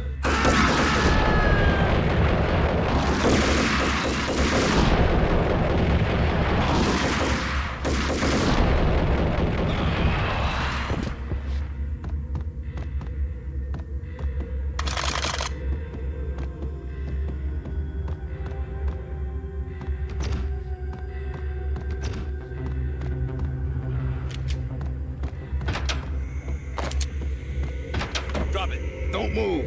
Game over, Max Payne.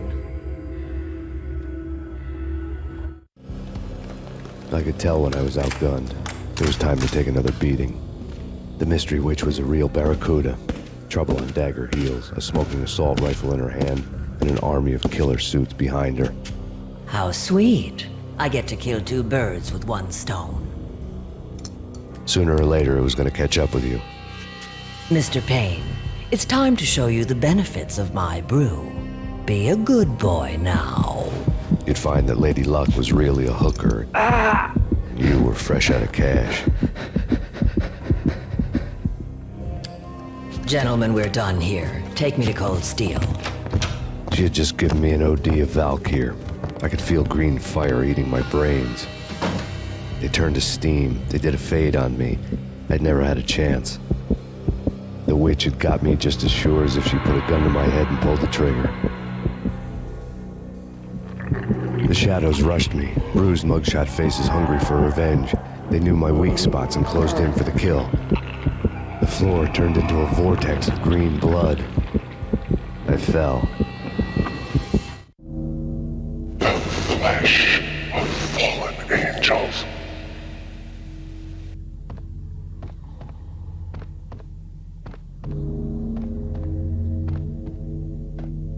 Who's there? Max? Max, is that you? Max? Where are you, Max?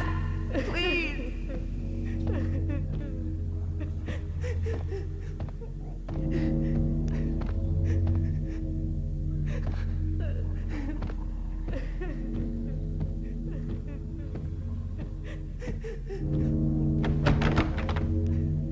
No, please, Max, no. I'm sorry. Please don't, Max, no. Please.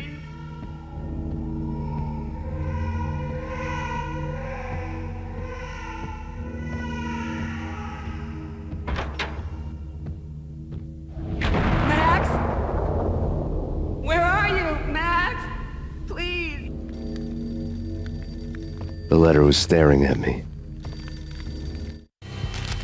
There was something disturbingly familiar about the letter before me.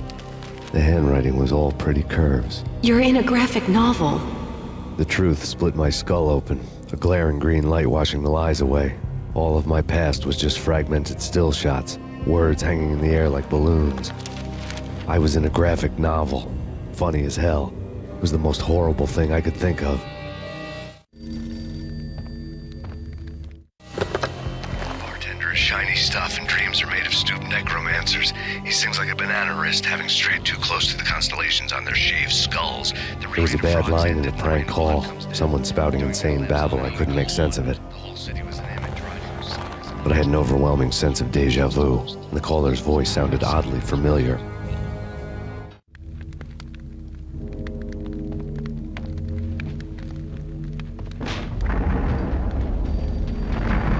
The weird piece of paper looked dangerous. There was something disturbingly familiar about the letter before me. The handwriting was all pretty curves. You're in a computer game, Max. The truth was a burning green crack through my brain, weapon statistics hanging in the air, glimpsed out of the corner of my eye, endless repetition of the act of shooting, time slowing down to show off my moves, the paranoid feel of someone controlling my every step. I was in a computer game. Funny as hell, it was the most horrible thing I could think of. Don't lose it. It's Valkyr. The drug. Snap out of it. Try to remember. It was a bad line in a prank call, someone spouting insane babble. I couldn't make sense of it. But I had an overwhelming sense of deja vu, and the caller's voice sounded oddly familiar.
Max! No! Max!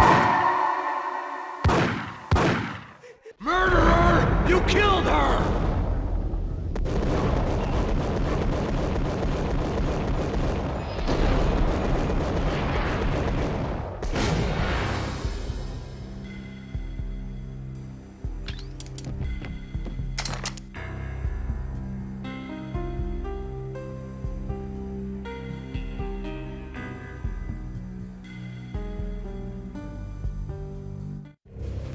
Max, something happened at the office today.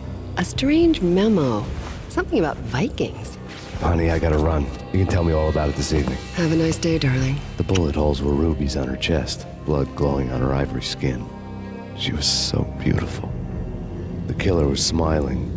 The flesh of fallen angels. Slowly, the green nightmare faded, leaving dark stains on my soul that would never come off. I felt like flatlining. I was all shook up. I woke up in a cold sweat, sick and tired to the bone, lying in a puddle of my own puke. The hag had said take me to cold steel before it had all gone crazy. It was a clue, the only one I had. It took me forever to crawl back to my feet and hit the road, but when I did, I drove straight to Cold Steel Foundry outside the city. There was a whole lot of action around the place for a freezing winter night. Trucks coming and going, men running. I had the drop on the mystery witch. She thought I was dead. I was on her blind side. I was going in. The bad trip had put me in a crazy mood, adrenaline pumping through my aching veins. Staggering on the mill roof in ice and snow and wild wind, I was a ninja. My kung fu was strong. I wasn't kidding anybody. At best, I was Superman on kryptonite about to fall through a skylight, down to where it was all going down. A half-abandoned industrial area in the middle of nowhere. The factory was a perfect front for any number of illegal activities.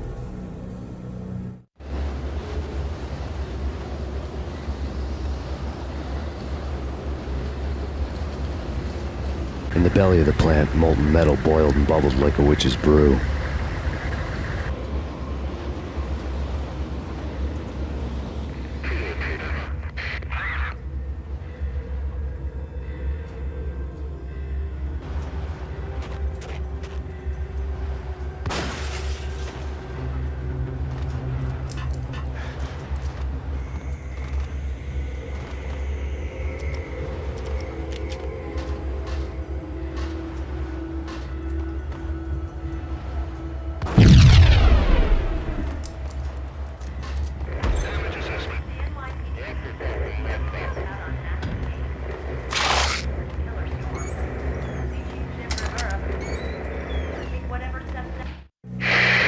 Life-threatening weather condition.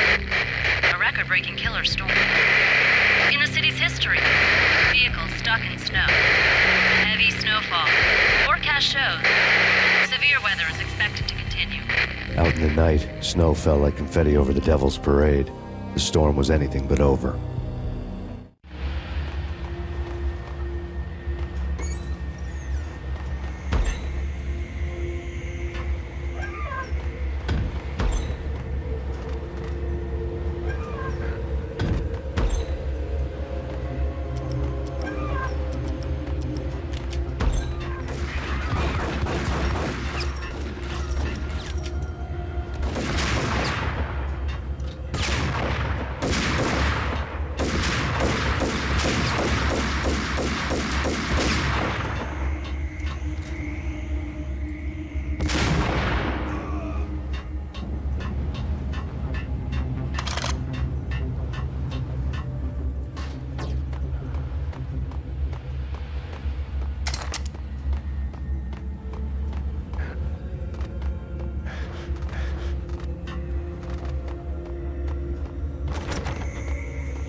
Can you believe it?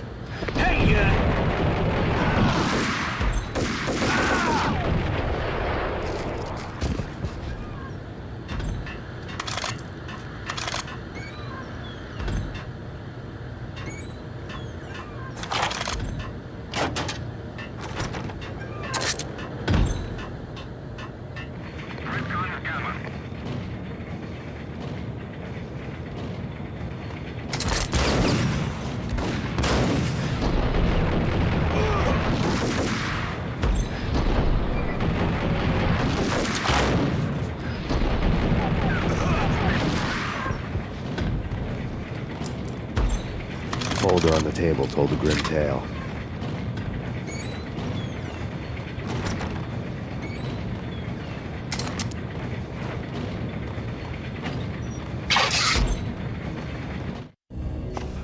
The mercenaries were running a tight operation, paperwork and all.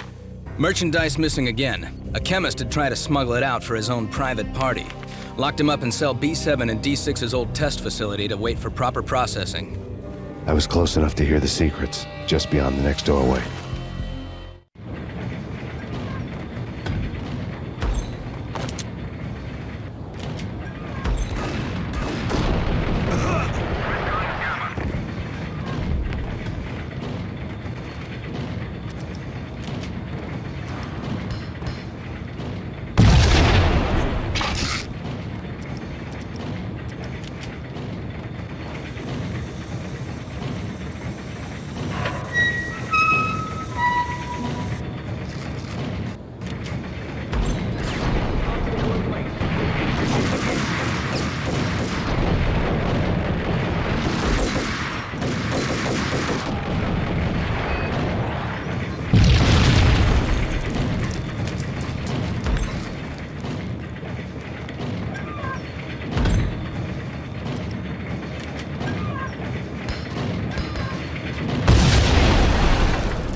monitor showed me the way.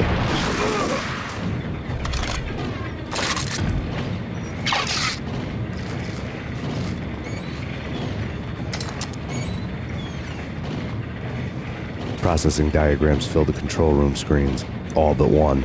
An elevator titled D6 on one of the screens, somewhere onwards, past rows of ovens, in the core of the plant.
Possible infiltration.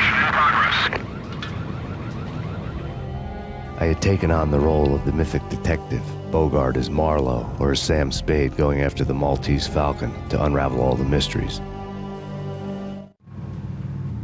Following a path of clues to that final revelation, even if it would take me down to the cold, cavernous depths of a grave.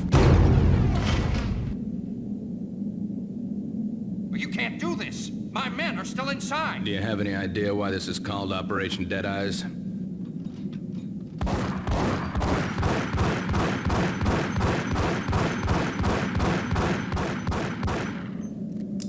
I think he's dead already.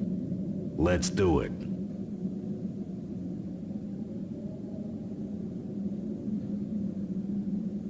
Attention all personnel. The self-destruction sequence has been initiated. Evacuate the complex immediately. Self-destruction sequence has been initiated. Proceed to the nearest exit immediately.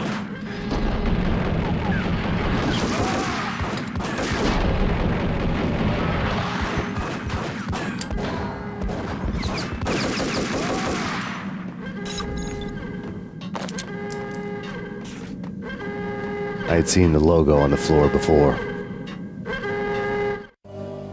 There was an old army bunker under the steel mill. I knew the military plaque on the floor. I had seen 1,000 variations of the insignia on crumbling brick walls everywhere in the city. The sword replaced by a syringe. Project Valhalla, V for Valkyr, V for Valhalla. All of a sudden it read like a crackpot conspiracy theory.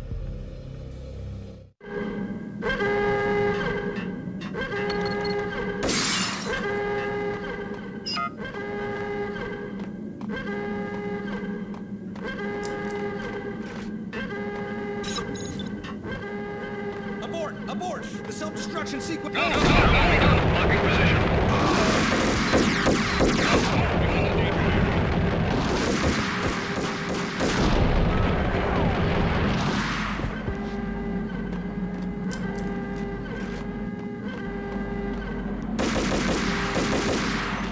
Attention all personnel. The self-destruction sequence has been initiated. Proceed to the nearest exit immediately.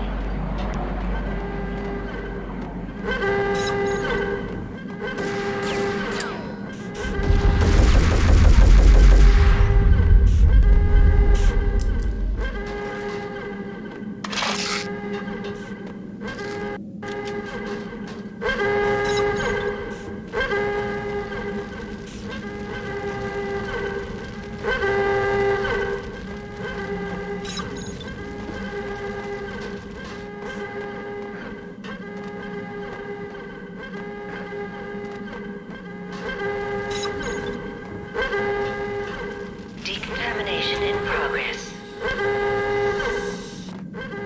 Decontamination completed. The chemist had been using the workstation when he died. The half-life of the lab rat had ended online, his password blinking on the screen. 665, neighbor of the beast.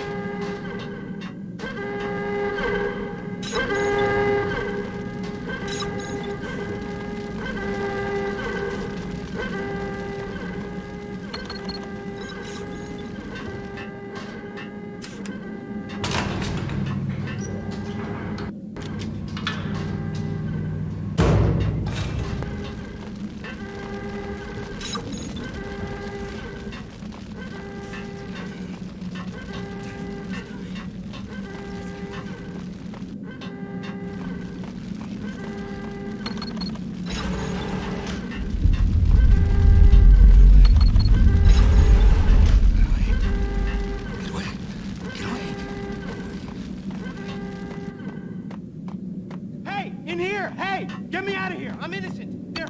Let me out! Attention all personnel.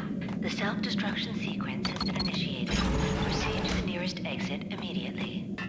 Hey! In here! Hey! Get me out of here! I'm innocent! There! Thanks! I thought I was gonna die in there for sure. I need you to get me through the decontamination chamber airlock. You're crazy! No way! The place is blowing up, for Christ's sakes! Either that or back to the cell. Your choice. Okay, I'll do it. I'll do it.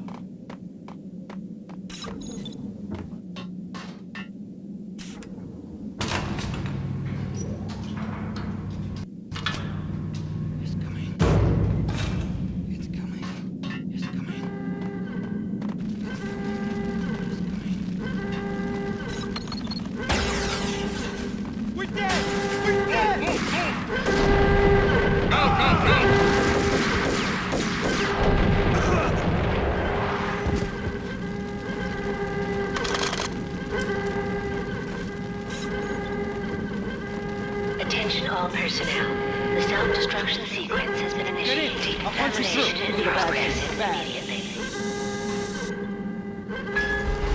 Decontamination code.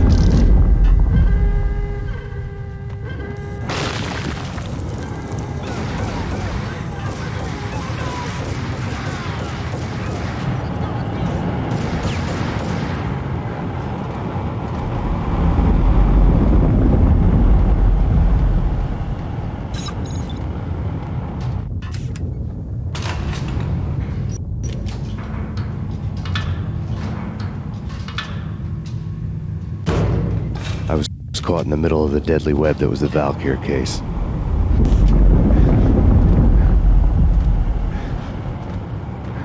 One of the lab terminals had the project logo on the screen. Top secret. Project Valhalla. U.S. Army. Yggdrasil Network. Valhalla, the otherworldly place in Norse mythology where the bravest heroes spent their afterlife feasting and fighting forever, their wounds miraculously healed night after night. Valkyr, the maidens who chose the most courageous Viking warriors and carried them to Valhalla. 1991. The research objective is to create a chemical substance to enhance the stamina and morale of infantry troops. 1995. Results unsatisfactory. Project canceled. Someone had decided to continue the sick experiment unauthorized. Project compromised. Data leak. Fix the damage by any means necessary. Security clearance red. Authorized by the project lead.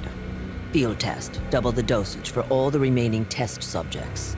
Observe and record the subject's behavior in an urban setting. The drop-off point was my old address in New Jersey.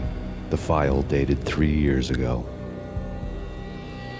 Just when you thought you had reached the deepest depths of horror, it suddenly got worse. How to turn off that small voice inside your head that started to whisper that you should be glad that now, if not before, your revenge was justifiable on any conceivable moral scale. That small voice proved, beyond any doubt, that I was damned. The dagger-heeled woman had come and gone a long time ago. There was nothing more for me here. The bunker's name was acting as a self-fulfilling prophecy.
Together a jigsaw, and the final picture is you finishing that same puzzle.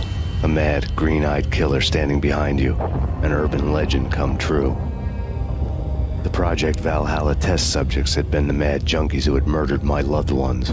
The rest was simple body count math. It all pointed to her. Ms. Valkyr. The factory went up in a fiery inferno behind me. All my leads were dead, turned to smoke and dust. I'd lost my way. I hadn't slept in a million years. I felt thin as death. I've been living on an endless supply of week-old donuts. They were fuel for this crazy furnace inside my head. I couldn't remember when I had last seen the sun. I was on a permanent graveyard shift. When the darkness fell, New York City became something else. any old Sinatra song notwithstanding. Bad things happened in the night, on the streets of that other city, Noir York City. I was in an all-night diner, downing cup after cup of coffee that tasted like engine oil, when a new message from BB got me back on the killer track. What the hell happened at Roscoe Street? Maxie, I'm going out on a limb here. We need to talk this through, come up with a plan. 2:30 a.m., the Choir Communications Garage. The more I thought about Alex's murder and the frame-up, the more it felt like an inside job. I should have seen it coming. BB had sold me out, and now he wanted to finish what he'd started. The garage was dead. BB showed up in his tailor-made suit, gold watch, and cufflinks to match, all way beyond a cop's pay. Maxie. Oozing suave charm, he was guilty as hell. What the hell does BB stand for anyway? Backstabbing bastard? Come on, don't be like that. Have a cigar. I don't smoke. Maxie, you have no idea how big this is. It's huge. You have no idea. I think I do. You're a bribe-taking bent cop who sold out his partner. Those mobsters in the subway were a dead giveaway. Hard to miss. Bet it was exactly like this with Alex. Up close and personal. You can't win this one, Max. No, but I can make damn sure none of you do either. BB turned out to be another cardboard cutout bad guy.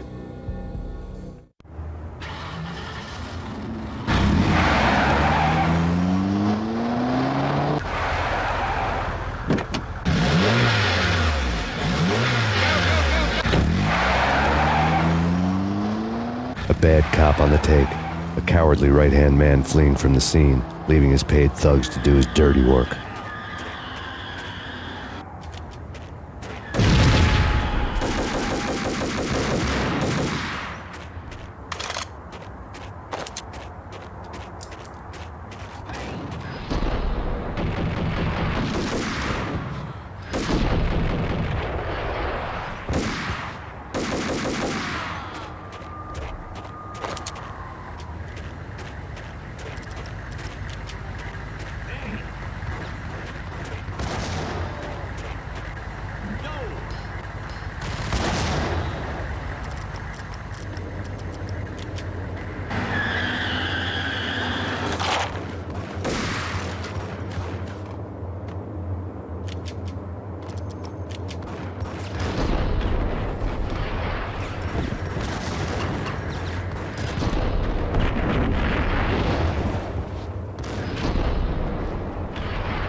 fire at the Punchinello Manor in Westchester. The manor is the home of Angelo Punchinello, the alleged head of the Punchinello crime family. The police are now saying, contrary to their earlier statements, that Max Payne is still alive and at large. He continues his vendetta against the Mafia, of which this last act of arson is attributed to. I had no recollection of setting any fires, but I did remember the flames.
Come out wherever you are. You know, I really hate people who refuse to see the inevitable. Refuse to do the smart thing.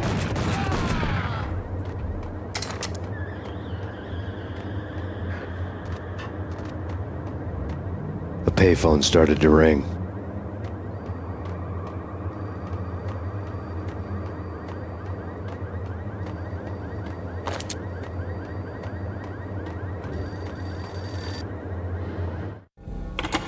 Yeah. Max Payne? Whatever does it for you.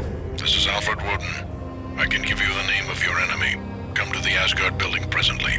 We are expecting you. Woden was waiting for me on the steps of the old building. Mr. Payne, let's go inside. The others are anxious to begin. The others? Despite the general misconception, this building actually predates the City Hall by 2 years, thus being the oldest municipal building still in use here at the foot of the Brooklyn Bridge.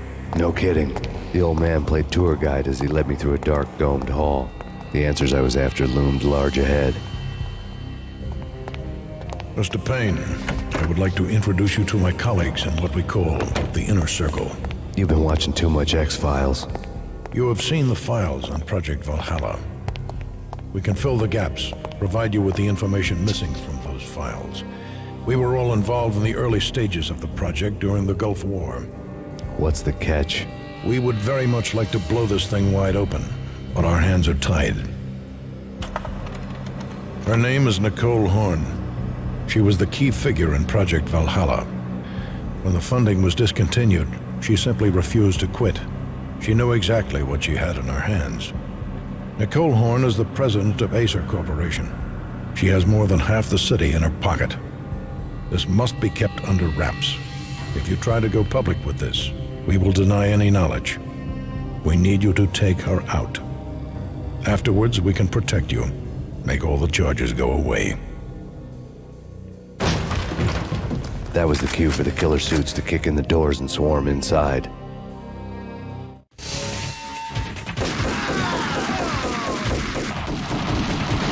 It was an impressive floor show, but I decided to leave early anyway. It was only a one-story fall. Lucky me.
One of the monitors showed what was left of the Inner Circle.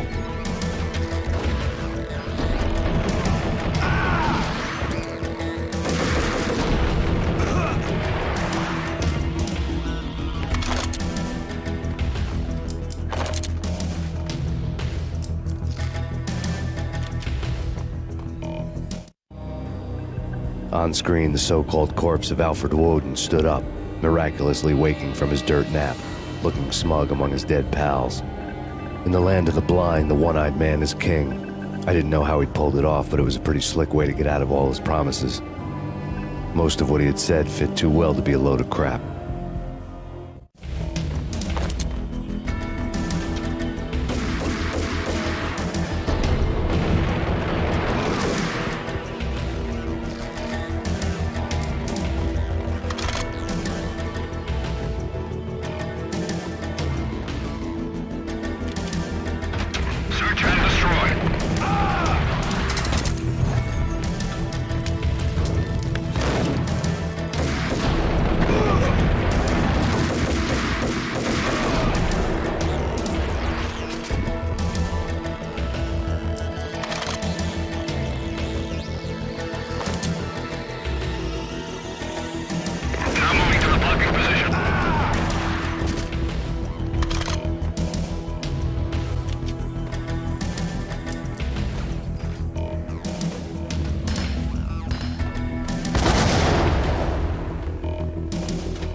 What is your answer to those saying that he is actually providing a service long overdue to the city? This crusade nonsense has gone too far. He's out of control. It must stop.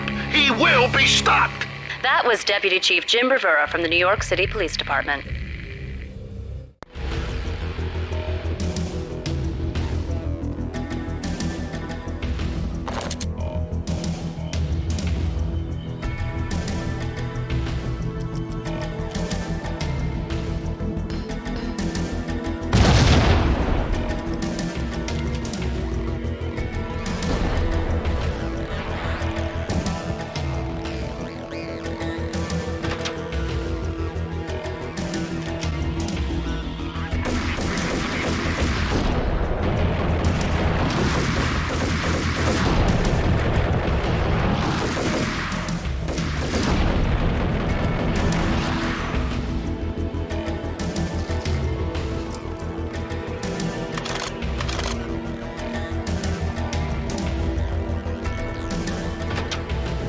A videotape lay on the desk.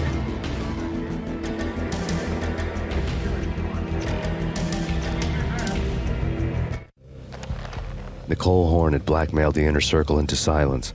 The tape came with a curt extortion note on a piece of expensive paper. I remembered Candy Dawn taping her clients in action on the side, selling the tapes to the highest bidder. I was sure that kinky sex was nowhere near Alfred Woden's worst sin, but I had a feeling that when this was over, any collateral would come in handy. Woden had left me a present. Woden had taken care of my mission preps with military precision. The critical areas in the Acer Corporation headquarters blueprints were circled in red. The president's office was at the top of the building, right below her penthouse suite. The elevators were controlled by a security computer, part of the mainframe located underground below the building. The high-rise was sealed as tight as a sci-fi fortress. Nothing seems to stop Acer Corporation's phenomenal victory march. Incredibly, the stocks are still rocketing. Worried experts already see a danger in the company's success. Some have gone as far as to say that Acer Corporation is about to become an even bigger monopoly than Microsoft ever was.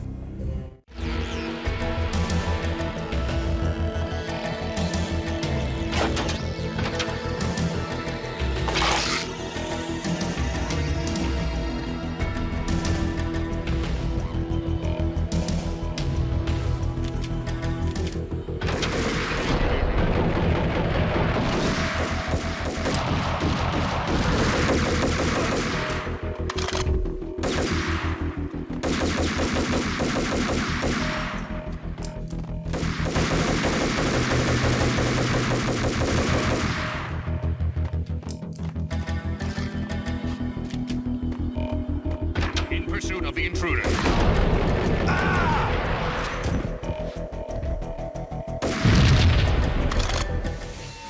move, move!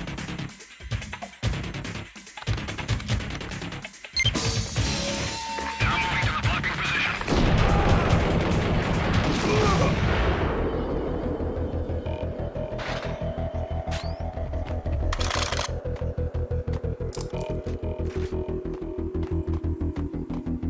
Best movie ending ever? Oh, gotta be Butch Cassidy and the Sundance Kid. A hero's end, going out with guns blazing. Never heard of it? No? Okay, newer stuff then. The Usual Suspects, where Spacey walks out of the police station and suddenly loses his limb. Or hey, Senator, where Valkyr gets to that head-sized blood.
I dreamed of revenge.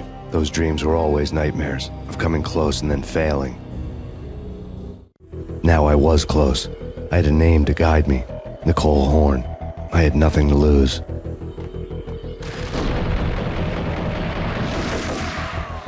The Inner Circle had quite a track record.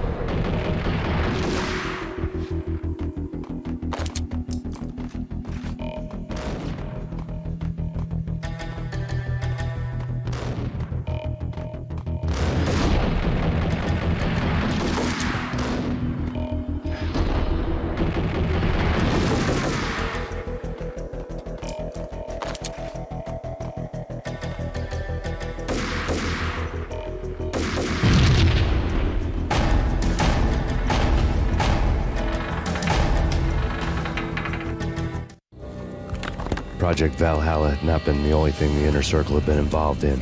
There were rows of cabinets full of files. The Serpentine Secret Society went back a long way, always pulling strings from the shadows. I couldn't say I was sorry. Woden's move in some Byzantine power game had cut the Circle's membership roster to 1. The old man wanted me on cleanup duty. It was my mess too.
CIA, FBI, you've seen one, you've seen them all. Sure, good for a practice run. But this, working for her.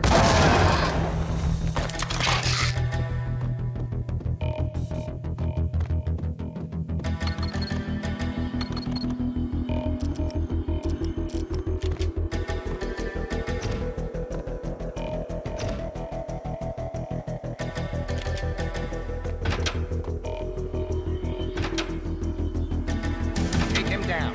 Shoot to kill. Let's finish this.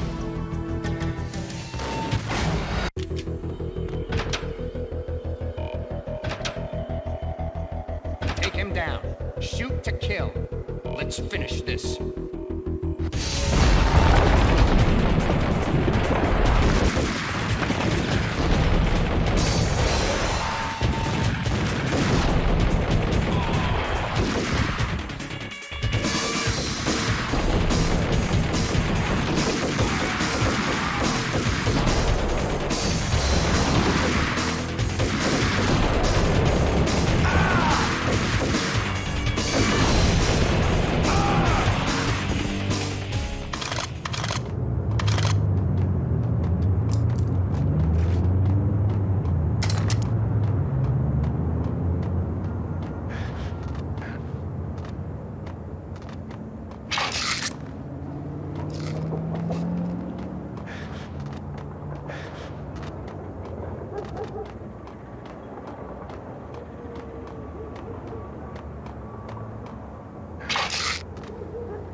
Mine wasn't the most original approach to the problem. It wasn't as if it hadn't all been done before. An eye for an eye, the first principle of revenge. Old as dirt, still going strong.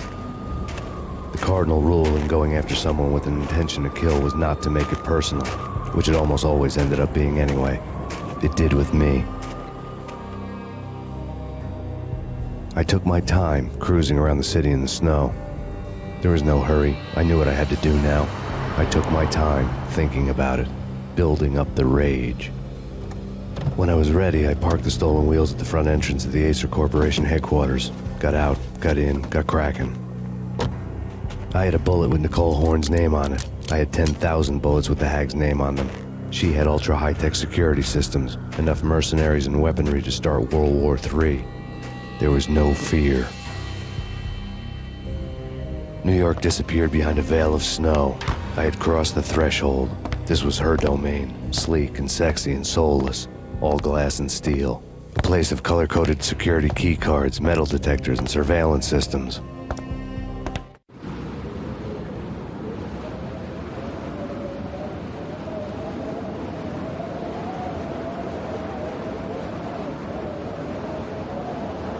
Colder than a walk-in fridge. Cold as a gun.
Mona.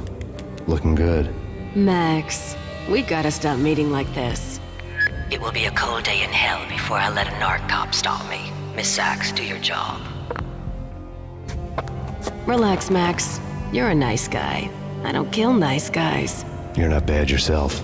It was different when Horn wanted Punchinello dead. To cut her ties to the Mafia, he deserved to die. The same goes with her. She's the bad guy here.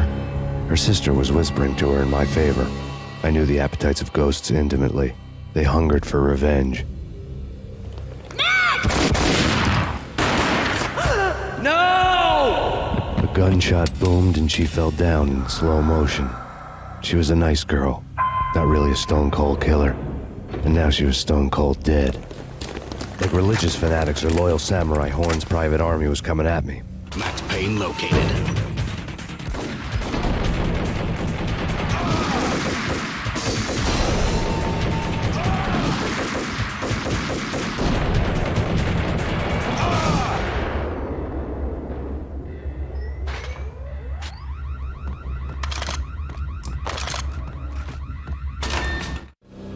When the elevator came back down, Mona was gone. There was a lot of blood, but no body. Something clicked for the final time. My mind had never been so clear, as if somewhere high above the storm clouds were already gone, cold stars blazing from the black skies.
I had elevator access to the mainframe. From there, I'd be able to override the security locks and get to her office.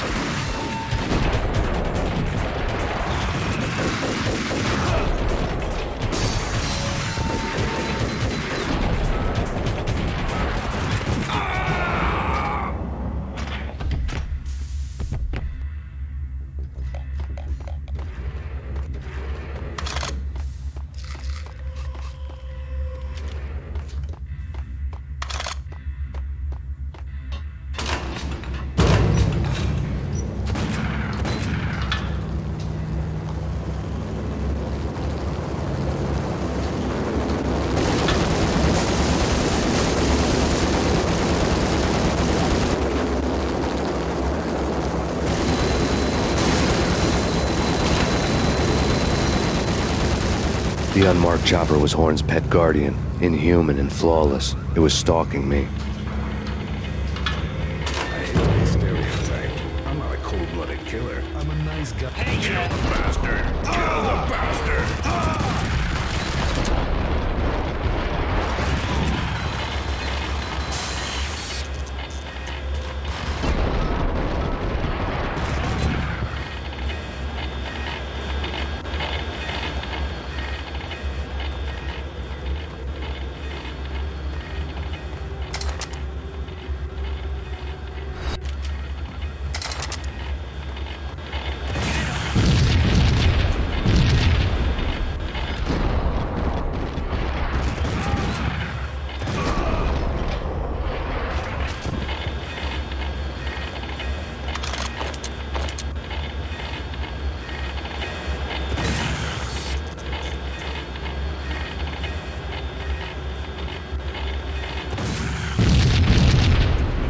Horn's locks were now offline. All bets were off.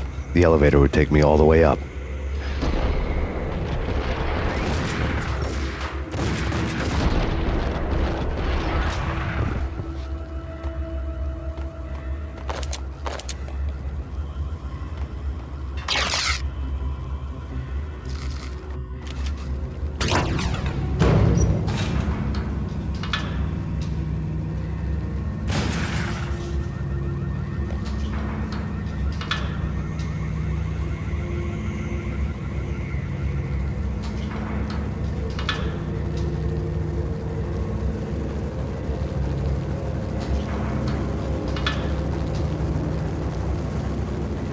Seen from this height, the night seemed to stretch on to eternity.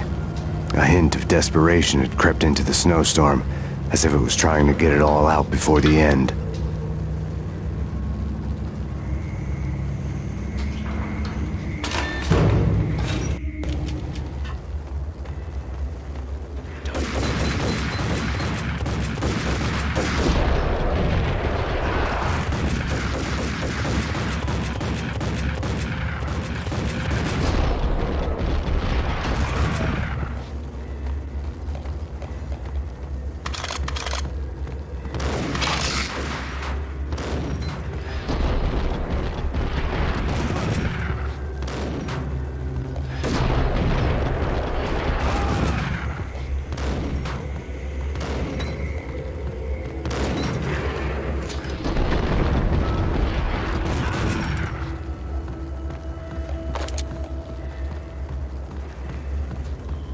Horn's personal computer was on.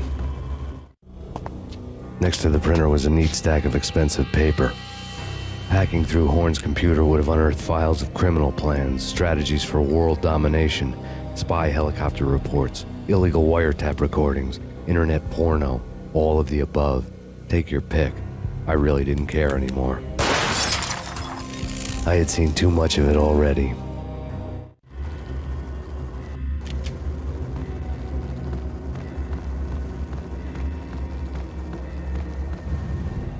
Valkyr had been meant to be a white-winged maiden that would lift you to a warrior's heaven, but it turned out to be a one-way demon ride to hell. The devil was in the drug. I knew. I had met him.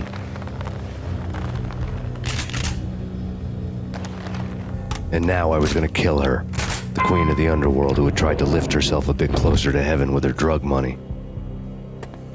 No begging, no bribes. She knew better. Honor among killers. We who were about to die. Both of us knew how this would end, in pain and suffering. All this because your wife stuck her nose into things that were none of her business. The cops were coming to take me away. The sirens were like a bad conscience I couldn't shake. It's ridiculous you've made it this far. You won't be alive when they get here. Stop him!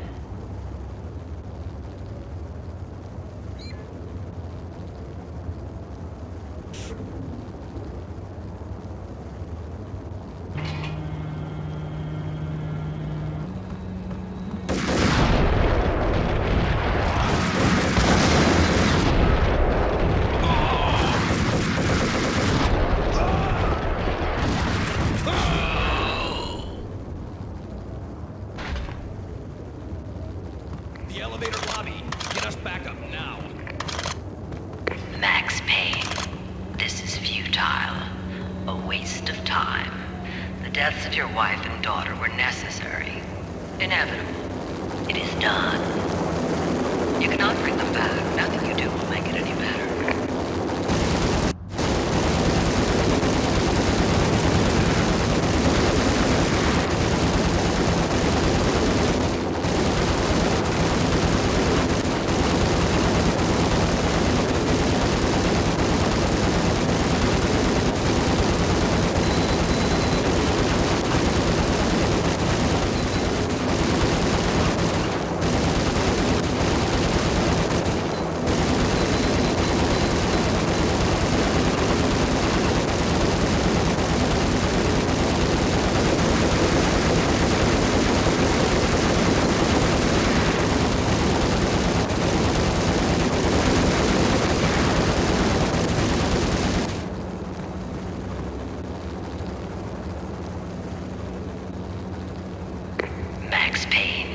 You are fighting a losing battle. You cannot survive this. You will die. Stop fighting. Make it easy for yourself. Accept your fate. You will die here.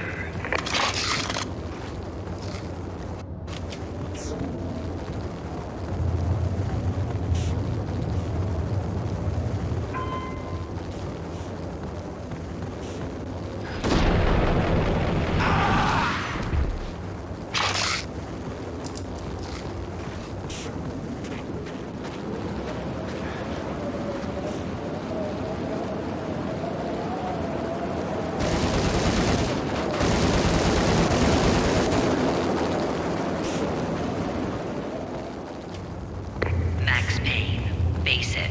You are up against an unbeatable force. You have already lost. You have lost. Only death will set you free from your pain. Accept it. Surrender. Give up.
What do you mean he's unstoppable?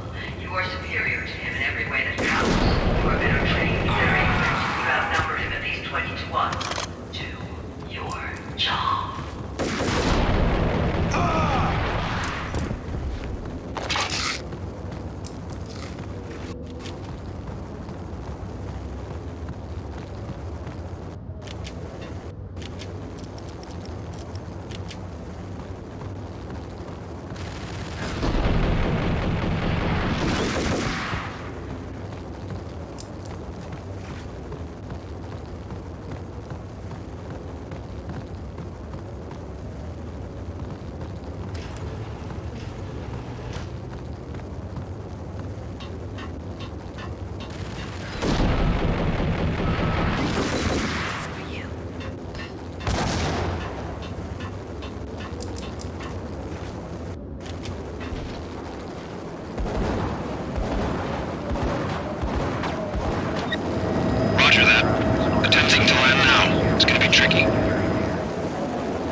She's on board. We're out of here as soon as the wind dies down.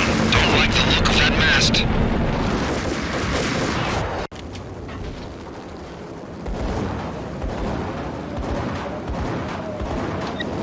Roger that. Attempting to land now. It's gonna be tricky.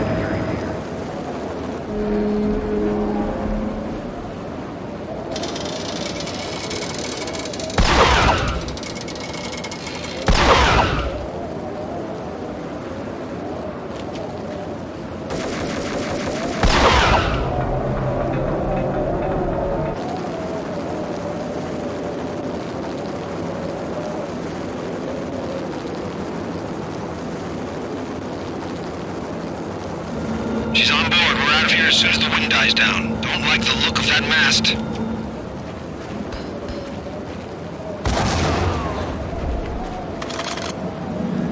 Lift off in 1 minute.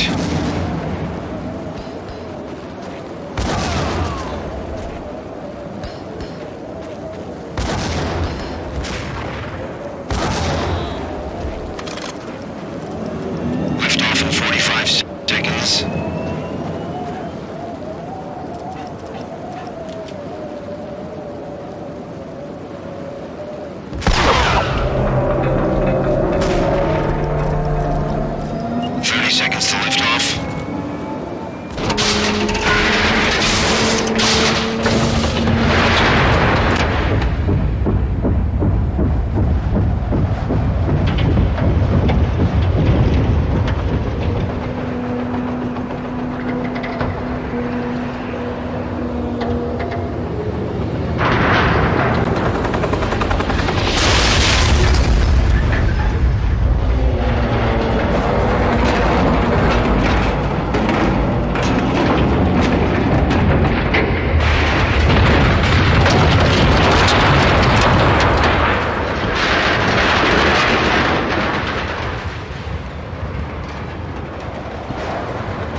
They were all dead. The final gunshot was an exclamation mark to everything that had led to this point. I released my finger from the trigger.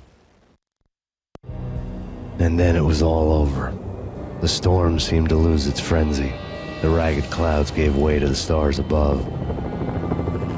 Max Payne, this is Deputy Chief Jim Bravura from the NYPD. We've got the building surrounded. Throw down your weapons and lie down with your hands behind your head. A bit closer to heaven.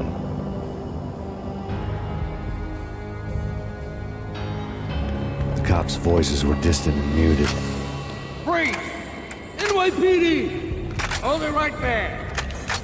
My ghosts released me from their haunting. Down below, New York City glittered like diamonds on black velvet. You gave us one hell of a ride. Take him down to Central Booking. You heard the man. Woden was there in the crowd, standing by the sidelines. It wouldn't be over till the man with the patch would say so. He'd say the right words. I knew he would. He'd better. Woden grinned smugly. It was the grin of a winner. That made two of us.